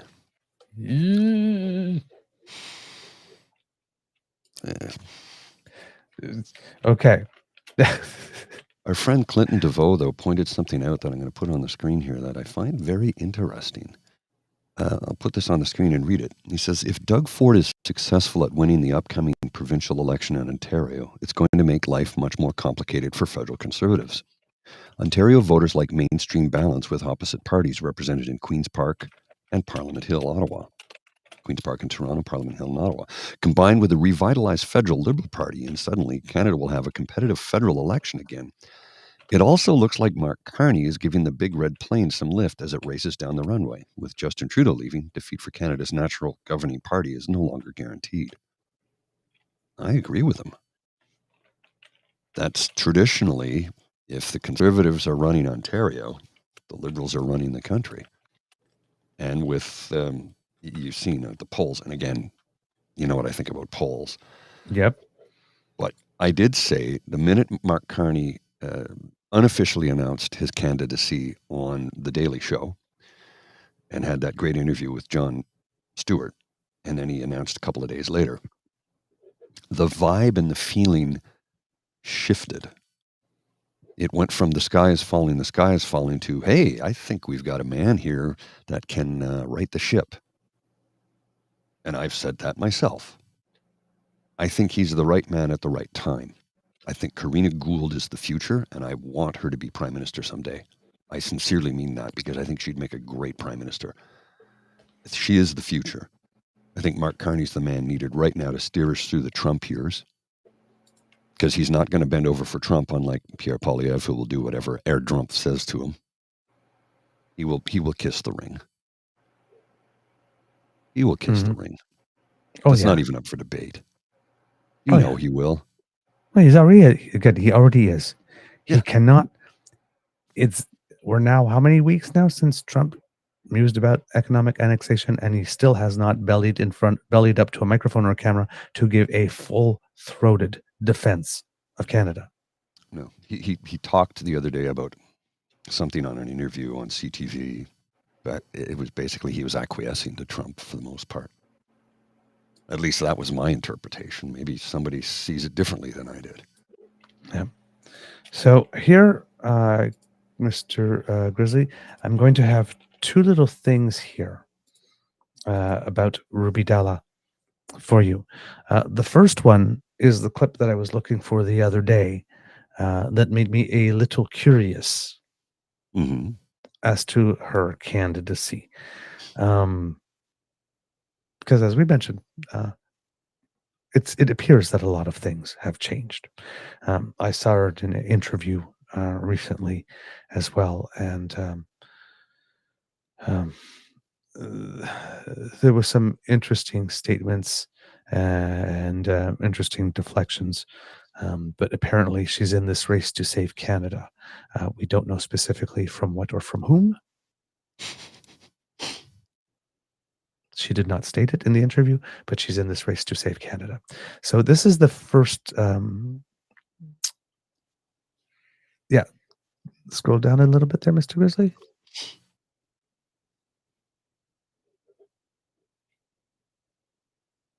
Okay, yeah. So that little clip there, she's got this long text in front of it. I don't know if you want to read it. I'll read it. Your voice, your vote, your power. Weeks before the people of the United States of America elected its 47th president, Donald J. Trump, I was honored to be invited to Capitol Hill to meet with the elected officials to advocate on behalf of hotel owners on issues impacting the hospitality industry. Discussing crucial issues impacting hoteliers, including the need for reduced credit card processing fees, expanded access to loans for small businesses, and enhanced financial support for young and new entrepreneurs, underscored the vital role of the hospitality industry in the economy and the need for policies that empower hoteliers to thrive. While Congress grapples with pressing national challenges, I am optimistic that under the leadership of President Donald Trump, the next administration will ensure there are policies that will provide greater opportunity for hoteliers in America to create jobs and contribute to building and growing of a robust economy. And there's a whole bunch of hashtags that I'm not even going to bother with. And so, oh God, I can't stomach that. I'm sorry. I'll play the clip, but I'm not going to put the sound up. Yes. So it's the U.S. This super Canadian of her, don't you think? Yeah. Now, if you pause that, who are the people in the photos with her? Because I believe there was Rick Scott. Yeah, Rick Scott. And isn't that Ted Cruz? Ted Cruz. Is that Chris Christie? I can't. I'm not sure who that is. Okay. In the top right there. I'm not sure who that is right there. I can't quite tell. See Chris Christie, though. No, that's not Chris Christie. Yeah, I don't know who that guy is. So yeah. And again, a different type of marketing, not one that necessarily screams to me serious leader. Now, in the second clip that I have, this was, I guess, part of her reaction to the news that Chandra Arya had not been accepted. Here we go. Namaste and Sasrikal, bonjour. This is Ruby Dalla. As you know, I am running for the leadership for the Liberal Party and the next Prime Minister of Canada. This message is for all of the supporters of Mr. Arya. He was running as well as a fellow candidate, and we just heard very shortly before that he will not be running as he has not been approved by the Liberal Party. I am sure that many of his supporters across the country are very disappointed. I know that they have been working very hard, signing up members all across our great country.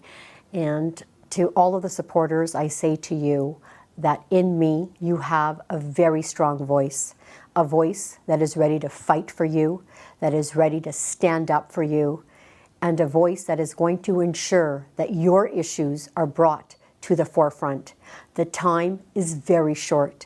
If you have not signed up, we have until tomorrow, January the 27th. And if you have signed up, please connect with us because we need your vote and your support to elect and to make history for the very first time and have the first Canadian Prime Minister from the South Asian and Indo-Canadian community. Let's work together to make it.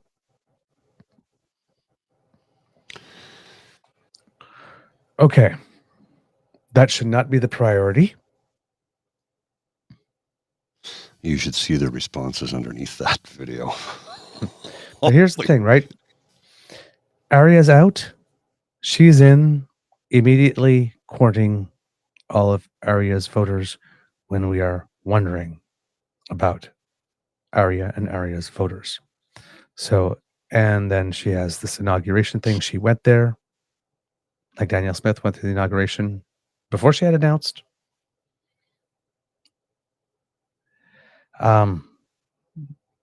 Nothing says there was no attempt to seed more than one candidate who might be an issue. I don't know enough about her policies or platform, but one of the questions that she had been asked in the interview was about the fact that she had those issues with the nannies and that she had quit her position as a critic when she was in the opposition in order to be able to clear her name. And this is something that was settled afterwards. So she didn't exactly clear her name. And in the interview, she was asked about that and she gave a quick answer and then deflected to something else. So, yeah. Not impressed. Not impressed. Hopefully, like I said, there are 10 more days. I would not necessarily be surprised if we find out that her application is also rejected. Well, I mean, down the road, but maybe not, bit, because right? then again, you risk, the nanny scandal. The nanny scandal from 2009. Controversy swirling around Liberal Ruby Dalla has forced the Toronto area MP to resign from her critics' portfolio after accusations that she illegally hired and then mistreated 2 caregivers. The accusation was that she took her passports and made them work 12 to 16 hours a day, 7 days a week. That's the accusation. I don't know if that's the case, but that is the accusation. Yeah.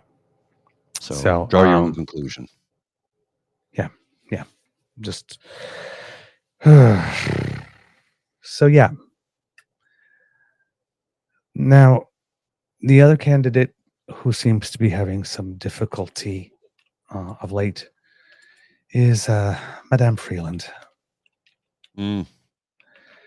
Now, how would I put it? She's having difficulty with her campaign, not because of her ideas necessarily, but it's the framing of her ideas. So this weekend, she gave an interview to the show The House, CBC The House. And I do not know why I cannot find the full interviews on video, because they're clearly recorded, because they show clips, but we only get the audio one. And then I don't know. I've never been able to find the full video one of the releases. But there is a small clip of her in there trying to do some framing about her candidacy. Now, remember the first time in the launch, right? It's man-eater. Mm-hmm. That's the framing, because I stood up to Trump, I stood up to Putin, I stood up to the prime minister. I'm the person you want. And there, she's got a case, right? If she's talking about, I'm a serious fiscal person, there's a fiscal thing needed, we need to do this for X, Y, and Z reasons. She's pretty solid. She can deliver a firm case. But when it comes to packaging and why it is that she's running and the framing of her candidacy, it's all wrong. And the latest one that she's trying to do is frame herself as an outsider. So right now we have the two leading candidates both competing for who's the bigger outsider. Because Mark Carney said on the Daily Show, right? It's like, you're going running. Don Johnson goes, you're running as an outsider. Because, well, I am an outsider. And everybody goes, like, no, he's not. It's like, well, but if we're talking about as being part of government and being part of cabinet and being part of the Liberal Party as a full member and participating in the decisions of this government, well, yeah, he is an outsider. He's not an outsider to the world of high-powered politics, but not as a politician. But not as a politician. Because she was at the cabinet table the entire time. Mm-hmm. So there's an interesting little mind trick going on here. If you'll click the thing to see what it is that she is saying here. It is certainly looking like... Sorry, let me start that again. It is certainly looking like Mark is the choice of the Liberal establishment. It is certainly looking like he is the PMO's candidate. And the PMO's candidate. Can you explain that? And that is okay with me. Can you explain that? I am really happy to be running against the Ottawa establishment.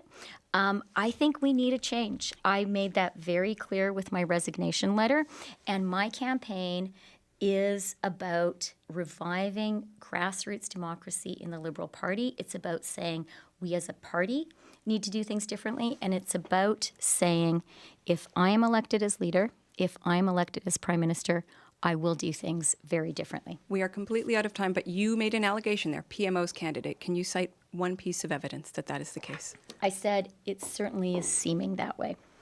So it seems that way, but you don't have any evidence that you would share with us here. I don't believe in trafficking in secondhand reports, but it seems that way. And look, I am really okay with that because I think we do need a change. We need a change in how our government works. We need a change in how the party works. We need a change in how the country works. And I am really, really excited about standing up for that grassroots change.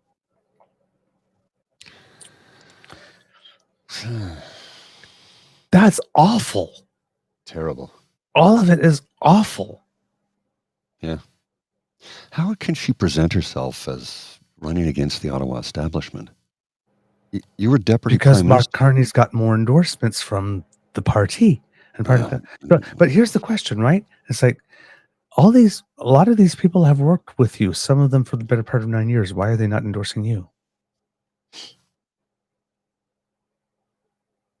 I mean, why is there a situation that's evolved that Mark Carney could allegedly be the PM post choice and the establishment choice? Why is the establishment that you worked for not supporting you? It's suspect. This framing is, again, why not just, I'm tough as nails, I will get this done, I've done this before, like this. And why like this? Why not just say, just like, listen, The Prime Minister and I have had difference of opinions. Yes. And you're asking me why I sold these policies? Because that's how it works. You have your discussions around the cabinet table. Once the decision has been made, you as a full team player, you sell that thing full-throatedly. And that's what I did. But we had some discussions. Yes. And as you can see, things are about to change very soon. The Prime Minister thought that, staying on the same course that we were on was the way to go. Because I thought that we needed to do something else. And even though I supported the Prime Minister and all the things before and all the other policies, this moment requires something different. And I did not agree. And thus I broke ranks. That's a decision that makes sense. You're still going to ask the questions, but you supported everything else. Okay, maybe you can't run away from the carbon tax as well as you want. Maybe you can't run away from the capital gains tax. But even those you can turn around and say, well, listen, capital gains tax. Yes, I really did support it. It was about intergenerational fairness. But, it's like, let's be honest, we didn't plan. We didn't think. We did plan for a Trump outcome like this, but we didn't think we were going to get it. So we were assuming that would happen. Now, the result in the United States is different. Now it's about protecting investment.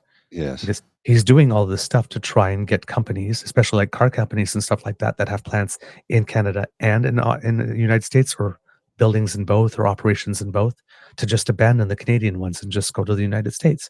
So therefore, we need to use whatever it is to attract much more investment from different places. She just could have said that. We're going to need to attract investment like this. It's no longer, I guess it was about intergenerational fairness. And while that's still important right now, it's about making sure that we don't lose international business investment so that there are jobs here. So we need to change track. Yes, it feels like whiplash, but look how fast things change south of us.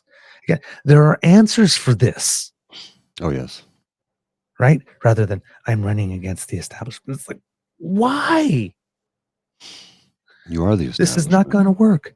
If she just stuck to the look, everybody considers her a policy wonk. Lean into the nerd. Yeah.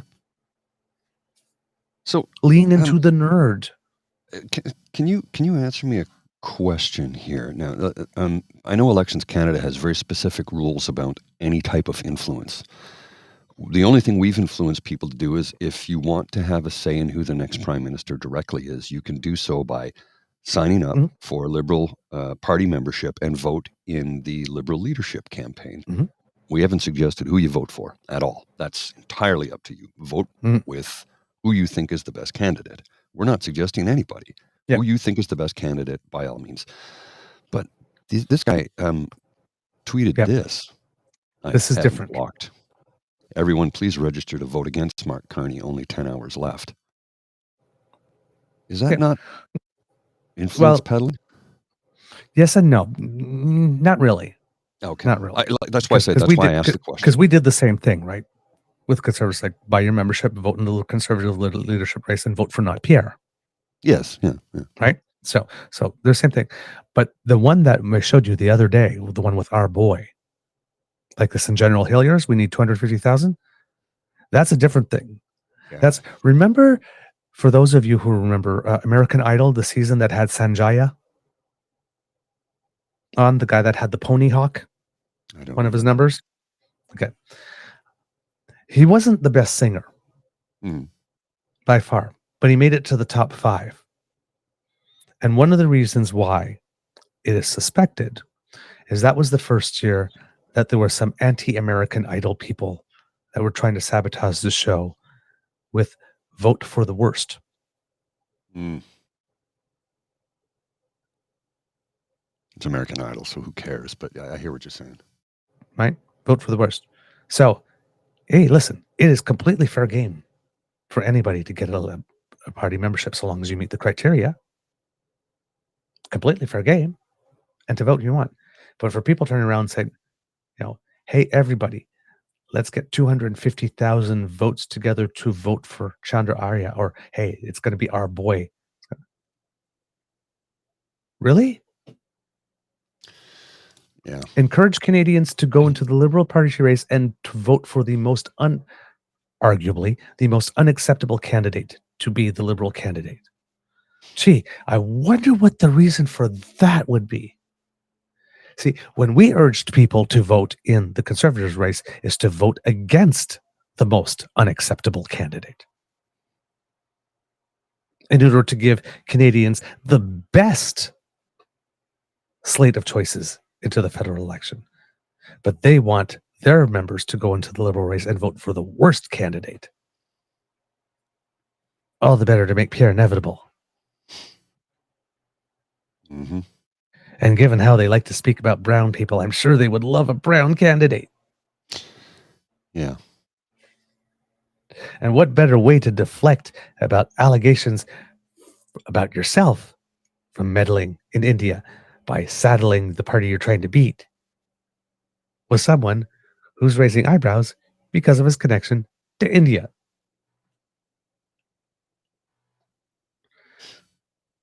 Right? Mm-hmm. And General Hillier? Really? Sir? Really? Yeah, he just continues to disappoint. How did this man ever get elevated to the role of CDS in the first place?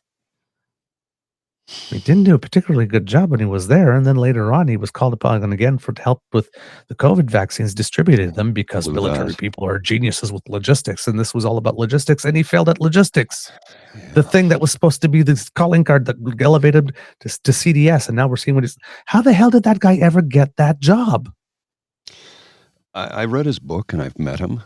And I was impressed when I met him. But unless he's changed since. Well, you know, it makes one wonder. Maybe there's PTSD there. Maybe there's CTE. I don't know. It's the person I met in the book I read. He's not the same person anymore. Or maybe everything was presented was just a facade. I don't know. I'm disappointed, to say the least, though, because I did have a great deal of admiration for him as CDS. And like I said, I'd met him a couple of times working at NDHQ. And yeah, I'm just disappointed. General, come on, man.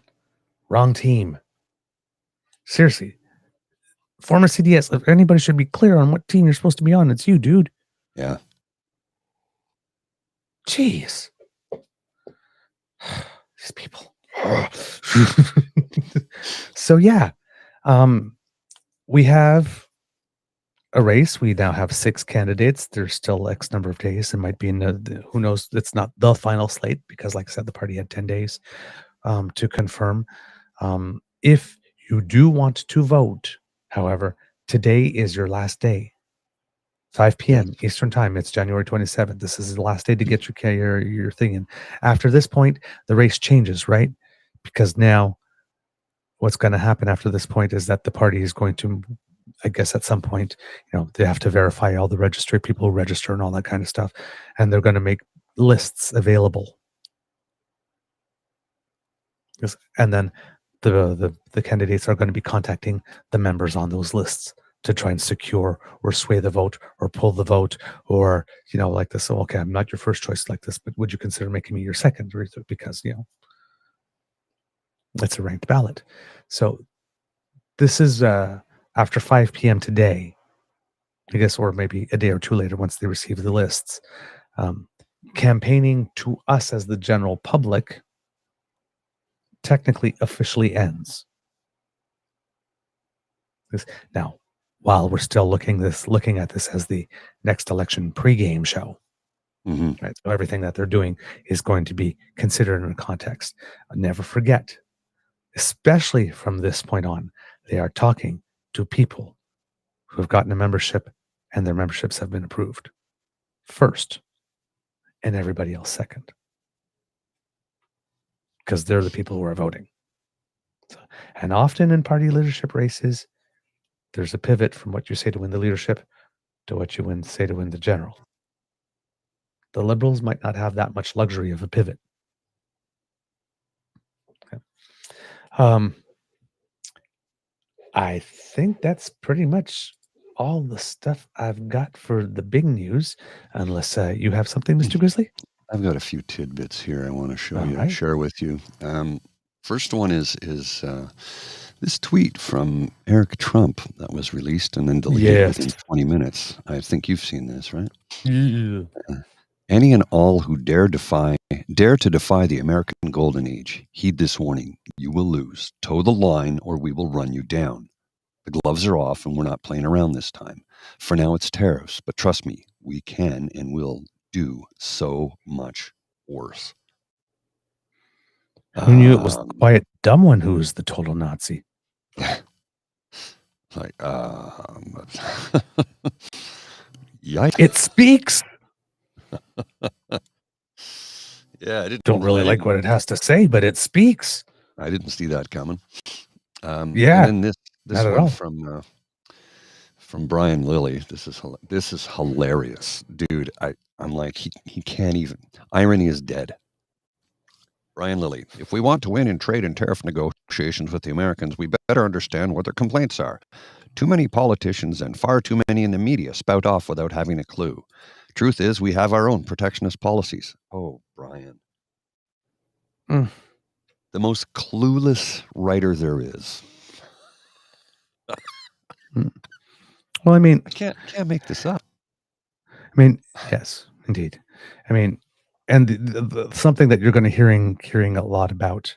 I heard this great. I'm a big fan of Trevor Toome, the economist. So he was on the Hurley Burley this weekend. He was talking about making the case for why it is putting oil on the table may not actually be the wisest move. So I was listening to that one with a little skepticism, with an eyebrow cocked. Not sure. He makes a good case for it. I would put it, but I don't think he's making the case for not putting oil on the table on the initially, but actually using it. Probably maybe not a good idea to fully use it, because even I, every now and then, it's like, well, she's like, just like, let's see what these fuckers do without 4.3 million barrels a day that they say they don't need from us. See what happens for a while. Let's call their damn bluff. But yes, there is the chance, of course, that once you do that, then they say, so you're no longer a stable supplier anymore. Okay, so yes, this will hurt us for a little bit now, but we will retool. And now, where else do you have to sell your oil? Yeah, maybe not too many places, actually. So yes, while it's a move that would make us feel good and it's a rah-rah thing, we have to be careful in this particular time between politics that actually are good versus the politics that make us feel good. There's a difference between, because often the politics that make us feel good lead to us making decisions that are probably not in our long-term best interest. So he makes a good case for it, but he makes a case for it by saying stuff, but there's other things that we can do. Right. And one of the things that we can do, and a lot of things that people are talking about, are things like removing provincial trade barriers, interprovincial trade barriers, and all that kind of stuff. All that stuff that we keep on talking about, and I've been talking about for all my life, but never actually get to do. And apparently there was a Canada Free Trade Act signed by all the provinces a few years ago. And apparently it was notable by the list of exceptions. Free trade among us for everything except this. And there was like pages and pages and pages and pages of exceptions. So apparently, well, we might be able to look, if this is really serious, and he is actually going through with it, looking at things like, for example, trucking standards across province, employment standards across province, building codes across province, that making people and things more portable, streamlining environmental standards in between so that there's the same standards. Now, there's certain legitimate things that you have to have differences. One example is they gave, for example, in BC, they recommend chain-on tires in certain places, and in Quebec, just winter tires because the mountainous. So sometimes you have to have them. But in Quebec, things like have studded tires, whereas in Ontario you are not. But if you live in Quebec and you cross into Ottawa, they don't fine you for it. But technically, you're breaking the law. You technically are breaking the law, right? So I've never seen anybody get a fine for it. Which was one of the reasons, for example, I was for all the provinces either taking the federal backstop, for abandoning and taking the federal, because it would be one set of regulations that everybody has to meet for the entire country. Mhm. Instead of, now, if you're serious about it, you look for the person with the most stringent requirements and you meet those, and then generally you should be okay for all places. But it's costing us a certain amount of money per year, and it seems that economists have figured out that if there was going to be some type of imposition, it would cut about 2 to 3% off our GDP, which would be about the same as a regular type recession. And one of the ways that we can counter that is by boosting trade among ourselves. Mm. Diversifying markets, something like this, so that we can counter that. And apparently there is about 2 to 3% of GDP within the Canadian economy to generate that way if we really went full free trade. Yes. So, which provinces are probably inclined to do, but there is some stuff to do that. So you're going to hear a lot about that, breaking down interprovincial trade barriers and all that kind of stuff. We've been talking about that for as a decades, response, though, and nothing's ever happened. but it's sexy again. Yeah. So, I so have one that's more going to be clip happening. for you. I have one more Okay. clip for you. This is from, this was released about 10 minutes ago from Nate Erskine-Smith. I'm going to Okay. show this. It's a few minutes, so you can get comfortable. It's about just under 6 minutes, so you can get comfortable and watch this. It's good. Good. Ending homelessness and addressing encampments needs to be a top priority for all governments, including my own. Recently, we delivered a positive federal contribution to these efforts. We committed $250 million over 2 years to better address encampments in budget 2024. And I'm here to tell you that we've got deals in place now with almost every province and territory. And in the 2 cases where a provincial deal wasn't reached, we've secured deals with municipalities directly. In Ontario, that means 10 municipalities have agreed to cost match our contributions. And in Saskatchewan, Regina and Saskatoon have made deals with us. This is progress. My community has already seen 1 life lost because of homelessness just this winter. And these federal dollars, that's $96 million for these 12 municipalities directly and $250 million across the country, they are going to make a difference. I also want to be honest, though, because our collective efforts are just not at a scale they need to be at. These deals were reached before my time, but the fact that the federal government and Ontario weren't able to deliver a deal together, the fact that Ontario did not cost match that deal, it just isn't good enough. We need to put our politics aside when it comes to a crisis. And seeing our neighbors struggle on our streets, community members denied safe access to our main streets and parks, the growth of homelessness and encampments in communities big and small across this country, it is a crisis. At the federal level, we have made significant progress, and we have also been met with our fair share of failure. First, let's start with the progress. What does it look like? Well, we've increased federal funding to address homelessness by about 400% over the last decade, with a particular increase since the pandemic.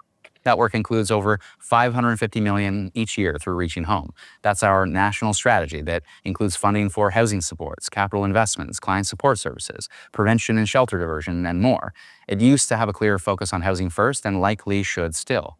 There's also an additional $80 million to address veteran homelessness specifically. All told, between 2019 and 2023, more than 88,000 people have been placed in more stable housing, and more than 150,000 people have been helped with core prevention services. That is not nothing. Those are real lives positively affected. Now, my colleagues in the Liberal Housing Caucus were vocal in calling for action to replace encampments with homes, and our commitment to rapidly build housing that also continues. We have seen several rounds of funding now, a collective $4 billion delivered to rapid housing solutions.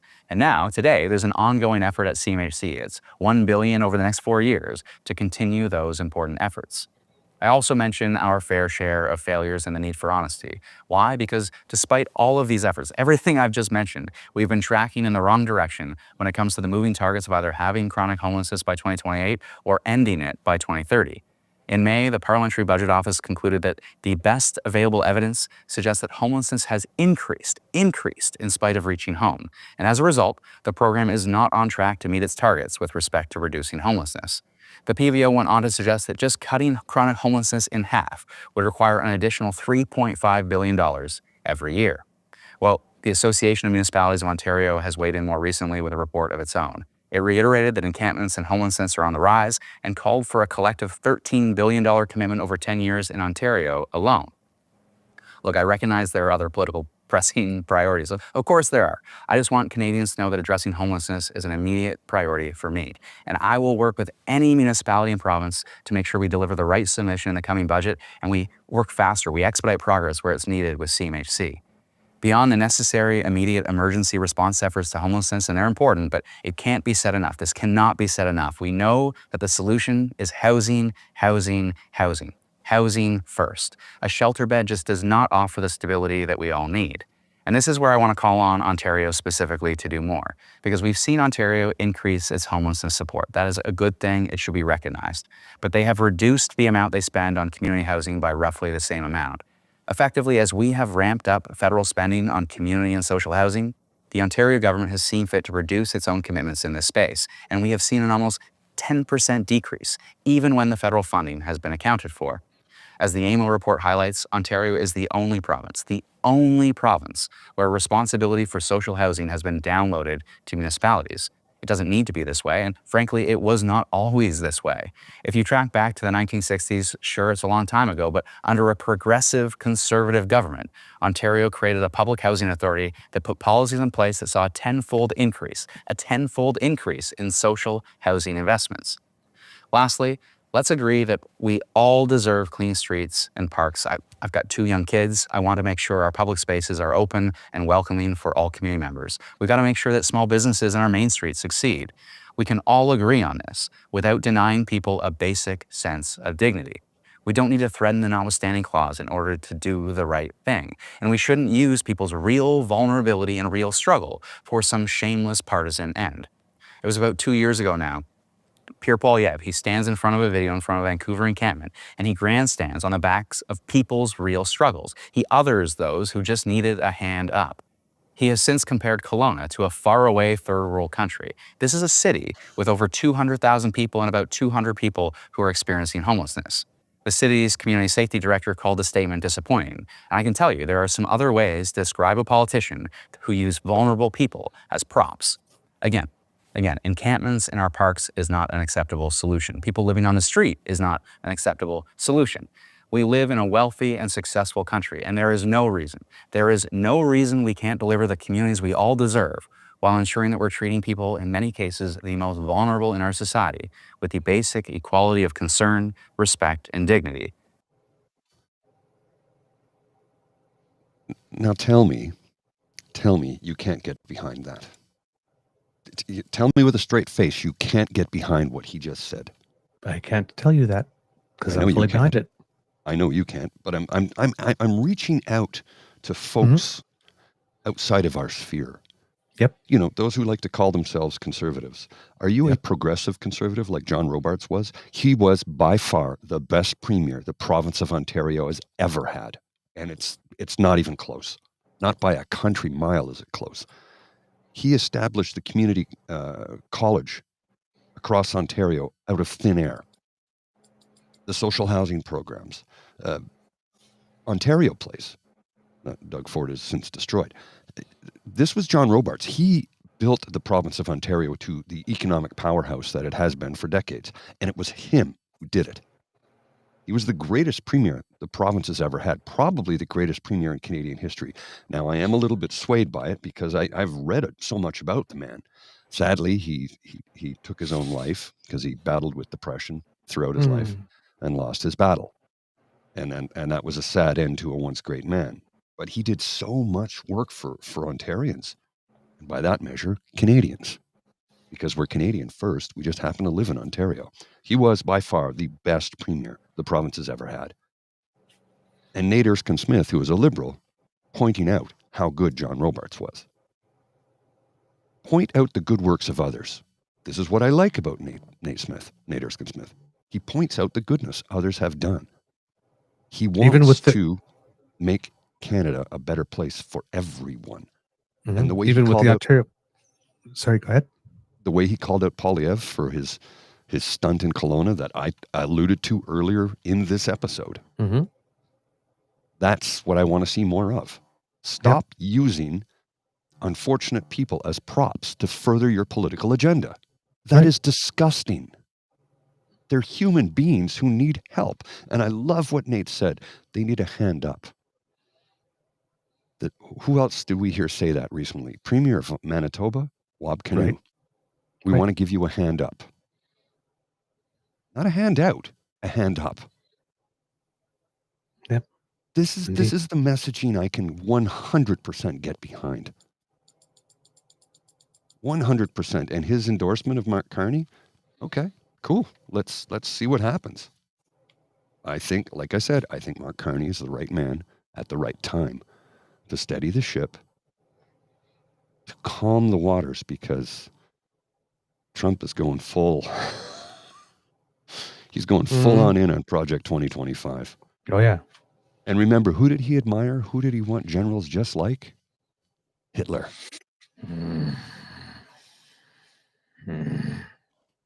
Yeah. People have been calling me out because I pointed out something earlier today, and I want to show you what I pointed out. Or yesterday, I pointed this out. I'm going to share this on the screen. It's a few slides, but you need to pay attention to this, okay? It'll only take a couple of minutes, and I'm going to wrap up. A beginner's guide to understanding the Nazis. Know your history or be doomed to repeat it. In 1923, Adolf Hitler incited an insurrection against the German government. He was tried, given a slap on the wrist, and became a convicted felon. Despite being treated charitably by the judge, Hitler claimed the trial was political persecution and successfully portrayed himself as a victim of the corrupt Social Democrats.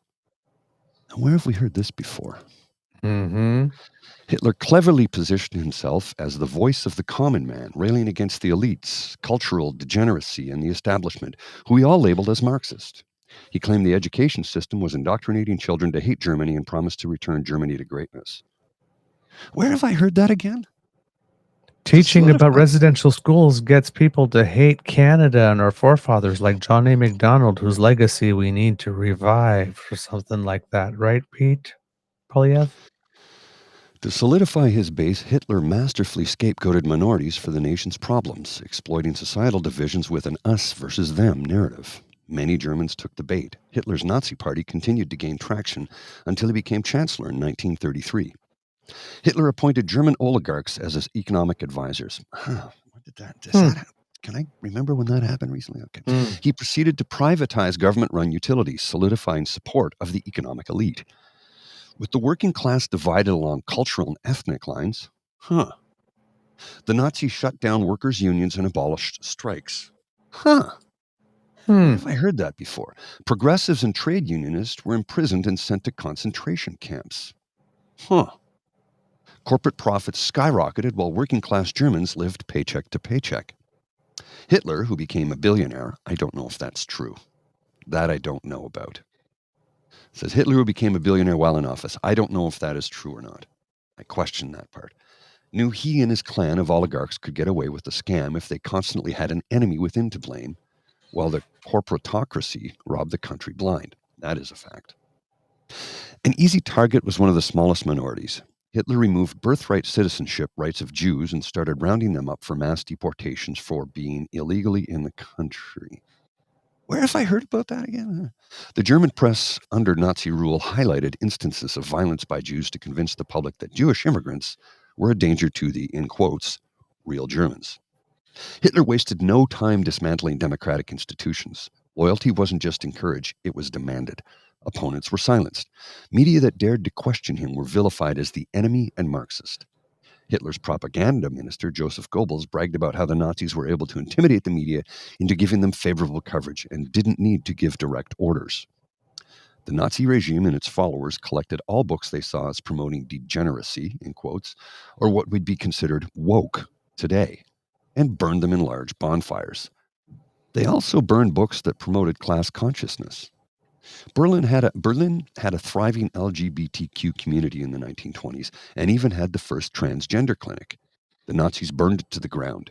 LGBTQ people were sent to concentration camps and forced to wear triangle badges. Many were killed in the Holocaust. The Nazis also saw manhood as under threat by independent women who didn't rely on men. In 1934, Hitler proclaimed, "A woman's world is her husband, her family, her children, her house." Where have we heard that before? Laws that had protected women's rights were repealed, and new laws were introduced to restrict women to the home and in their roles as wives and mothers. Reproductive rights were severely rolled back, and doctors who performed abortions could face the death penalty. Despite all of this, where have we heard that? Despite all of this, the German people didn't have a similar historical parallel to look upon as a warning. Most Germans never acted like the sky was falling. Most just went along with their lives as usual, until many of their lives were snuffed out. By the time Hitler's reign was forced to an end by the Allied powers, 11 million people were murdered in the Holocaust, and 70 to 85 million were killed in World War II. So there's some lessons for you folks to take. Everything that I just talked about is paralleled today. It might not be an exact mirror carbon copy, but it is paralleled. If I say the sky is falling, it's because it is. History doesn't repeat, but it rhymes. Yeah. And I'm seeing a lot of ABBA going on. Mr. Grizzly, a couple just little things I wanted to read in since we are talking about the subject here. Yesterday, the Prime Minister made his way to Poland, and he's set to join other world leaders to mark the 80th anniversary of the liberation of the Auschwitz-Birkenau German Nazi concentration and extermination camp, which, quote, as the largest camp under Hitler's regime, became one of the most important symbols of the Holocaust, the genocide that killed 6 million Jews, with 1 million murdered in Auschwitz-Birkenau alone, as noted in the advisory sent out by his office last week. Quote, the Nazis also killed 500,000 Roma and Sinti and millions of others, including ethnic Poles. The persecution, murder, and unimaginable inhumanity of the Holocaust marked one of the darkest chapters in our history. 80 years later, let us renew the vow, never again. Before attending the official commemoration ceremony, Trudeau will meet privately with Canadian Holocaust survivors in Krakow and visit the Auschwitz Research Center on Hate, Extremism, and Radicalization. And I do not know how to pronounce the name of the city, but I'm going to guess it's Auschwitzim or Auschwitzim. He's also booked for a one-on-one chat with Polish President Andrzej Duda, during which, as per his office, he intends to, quote, emphasize Canada's commitment to translate security in the face of global instability and uncertainty, as well as discuss Canada's potential contributions to Poland's energy security through deepened cooperation and trade in clean energy. Other things to be looking forward to this week. The Bank of Canada and the Federal Reserve are both going to be announcing on Wednesday their interest rate cut decisions. The expectation is that the governors of the Bank of Canada will cut interest rates by another 0.25%. For many reasons. I mean, the economy needs it itself, but also the threat of tariffs, because if they come in, one of the ways that we can counter them is by lowering interest rates a little bit. There's a lot of expectation, again, that the interest rates, is already planned to go down to about 2.5 anyway, because that's going to help a lot of people that are renewing mortgages this year not have as big a jump in their mortgages as they could have had. So, that will be happening as well. So keep your eyes open for that. That'll further widen the gap between our two nations in terms of interest rate reductions, which could have an effect on the dollar in terms of lowering its value. But the United States' most recent inflation numbers came in at around 3%, whereas ours came in at 1.9%. So they still have some work to do to get their inflation rate down. However, their economy, unlike ours, is an outlier in the world, is going gangbusters. And so therefore, they're a little limited on what they can do on interest rates. If they had a declining, slightly cooling economy, they'd be able to, with 3% inflation, they would have some room to cut interest rates. But since the economy is booming, and it doesn't look like interest rates alone are going to cool them. No. And they also have a better employment rate than we do at the moment still. So they don't. I don't know exactly how. It just seems that the dynamics are really different, which is kind of weird because usually our countries run pretty much parallel, or they mirror each other a lot. And over the last decade or so, that's another thing that Trevor Toom was saying, is that our economies and our GDP growth and whatnot have stopped mirroring each other. So, well, we'll see. I have some breaking news for you. Oh, okay. This just in, Donald Trump is expected to sign an executive order on Monday banning transgender individuals from serving in the U.S. Armed Forces. As he did last time. It's never going to end with this guy. Yeah. Jeez. I'm telling you, So, everything I just read to you about Hitler, he's going to duplicate every last bit of it. Yeah. So Wednesday is going to be a very busy day because we'll have Doug Ford's kickoff unless he gets panicked by the most recent Main Street numbers, I guess. Didn't he announce on Saturday? No, I thought he announced. He announced that it is going to be happening like this, but these are like, I'm announcing that I'm going to announce, basically. So that will be happening on Wednesday, and like I said, the Bank of Canada decision rate and the U.S. Fed decision rate will also be on Wednesday, and and there'll be fallout from if anything gets public about the release of the final report, which will be happening into foreign interference, which will be happening tomorrow. So lots going on. All right, stay tuned. It's gonna be an interesting week. Mr. Grizzly, do we have a show? We do indeed, sir. All right, kids and cubs, that's the end of this episode of the Daily Beaver Morning Show. We hope that you love listening to us because we love making this for you. Remember, sharing is caring and word of mouth is priceless. So please tell your peeps and poops all about us. Now, if you would like to help us out, for example, by not missing an episode of our audio podcast, well, you can do that thanks to the Ray Girl, who has sponsored our pod page, podpage.com/the True North Eager Beaver with a hyphen between each one of those words. Or if you are listening, just scan that QR code and that will bring you right there. Mr. Grizzly was explaining to me before the show, we had a little tech talk, that one of the reasons that we're having difficulty getting our podcasts uploaded is because it seems that there are several feeds and we have to go in and manually delete every episode on another feed one by one. There is a button in there apparently that says delete all episodes, but when we click it says, sorry, can't do that. Yeah. Then why have the damn button? I have to. I've already done it a few hundred. I'm going to have to do quite a bit more. And here's the thing.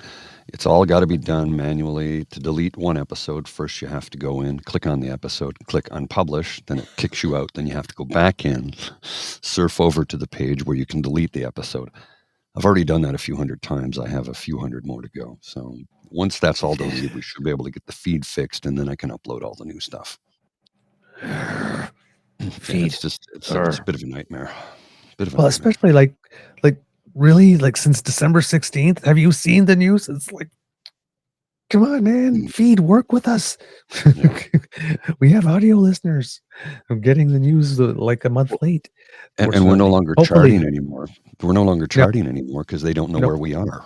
So I'm trying to fix that. I know, it's really weird. All right. So yes, if you would like to help us in other ways, kids and cubs. Oops, your mic is off, Mr. Grizzly. No, I'm fine. Well, you're okay. Then, oh, sorry, we have a delay. Then I saw your lips moving. Okay. All right, kids and cubs, if you would like to support us in other ways, then you need to make like Kit Elaine and Kit Cassie and surf yourself on down to the True North Eager Beaver Media Incorporated YouTube page where we have some buttons, like, share, and subscribe for you to click. Please click them. It makes us very happy when you do, and it helps us with the algorithm. Now, if you'd like to help us in yet another way, one way you can do that is by going to our coffee page and leaving us a little something to let us know that you support us and you want to encourage us to do more. That QR code that appeared by Mr. Grizzly's head will bring you there if you're watching. And if you're listening, coffee is spelled ko-fi.com/eagerbeaver, all in one word. And we have some thank yous to be giving out. First of all, to Kit Karen. Thank you so much for your contribution for helping us with our emergency hydration fund. Karen says, thanks, guys. Your program yesterday was fantastic. And that would be the January 23rd program that we did because the donation came in on the 24th. So thank you. And once again, thank you to super patron Kit Carlos, once again, for a very enthusiastic show of support. And Carlos writes to us this time a very, very, very kind and compliment. My weekdays have become so much more easier to enjoy since you became part of them. And this week in particular, I found the show incredibly good. You had to soldier through a torrent of news and health issues. You truly are a unique kind of awesome.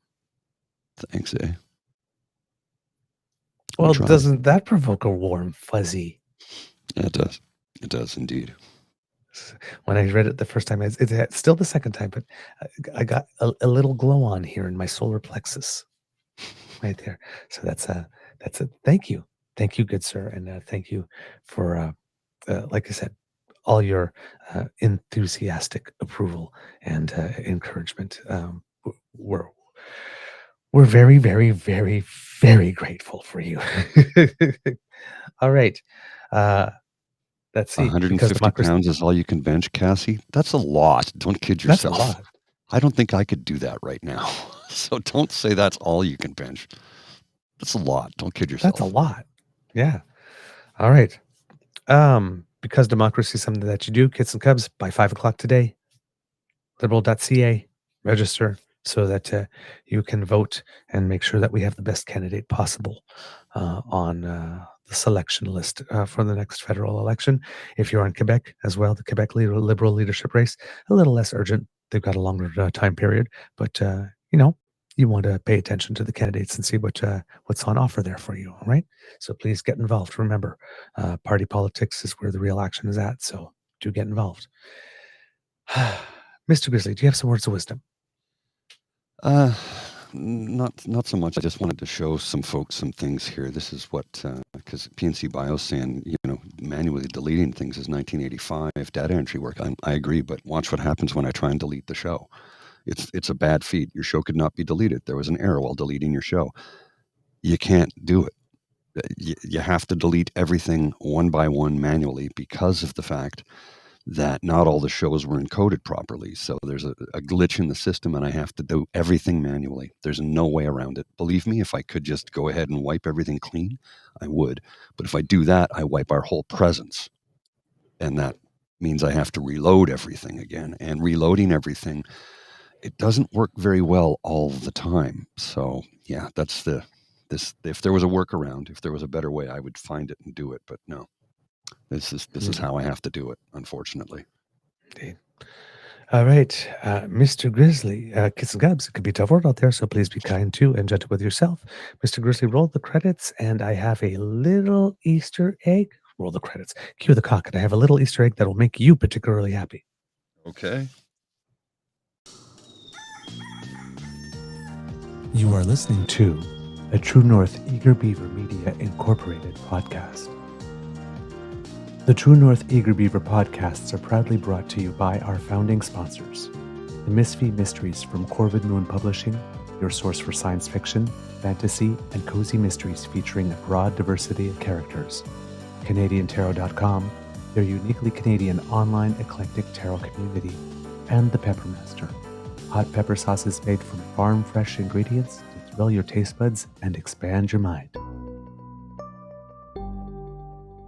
We are grateful to the Crier Media Network for its support, Pete Jarvis for our artwork, and Paul Joseph Something for our opening and closing sequence music.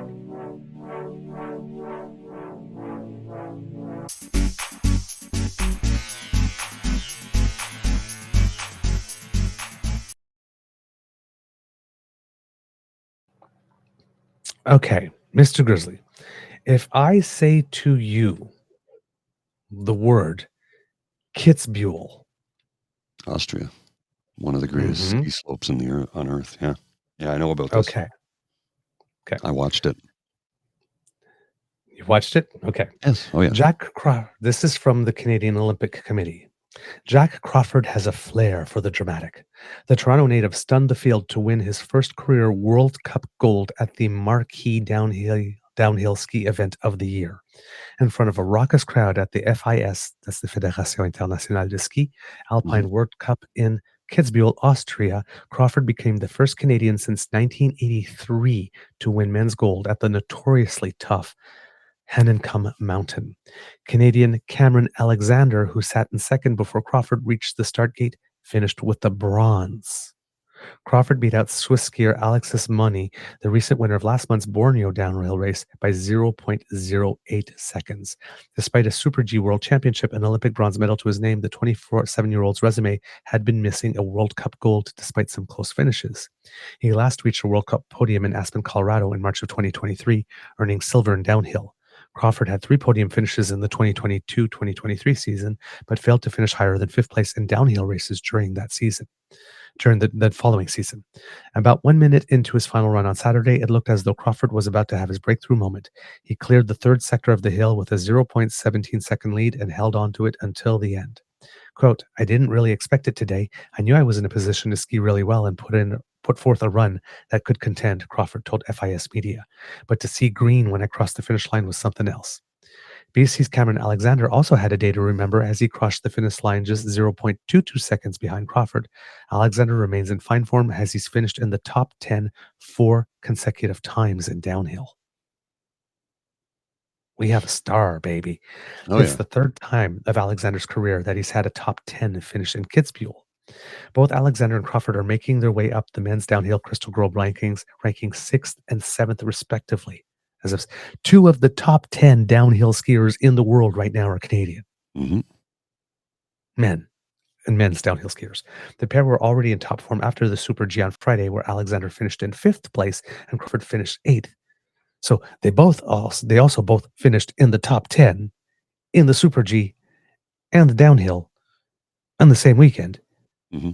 And they punctuated 2 top 10 finishes in the Super G with 2 podium finishes in the downhill. Come and tell me our alpine ski team is not on fire. Men and women. They're going crazy right now. It's awesome. I love it. And our cross-country ski team, you remember when I told you about Kristen Stewart-Jones, who cracked the top 15 for the first time ever in her life? Mm-hmm. She's been doing it repeatedly since. And now she's got other members of the team doing it too. The last cross-country ski race, there's 4 members of Team Canada, I think, or 3 of them that finished in the top 30. Success breeds success. There's something going on. Pay attention to our athletes, Kits and Cubs. There's a lot of them. There's a lot that they're doing to make us proud. All right. Gotta go. See ya. Bye-bye.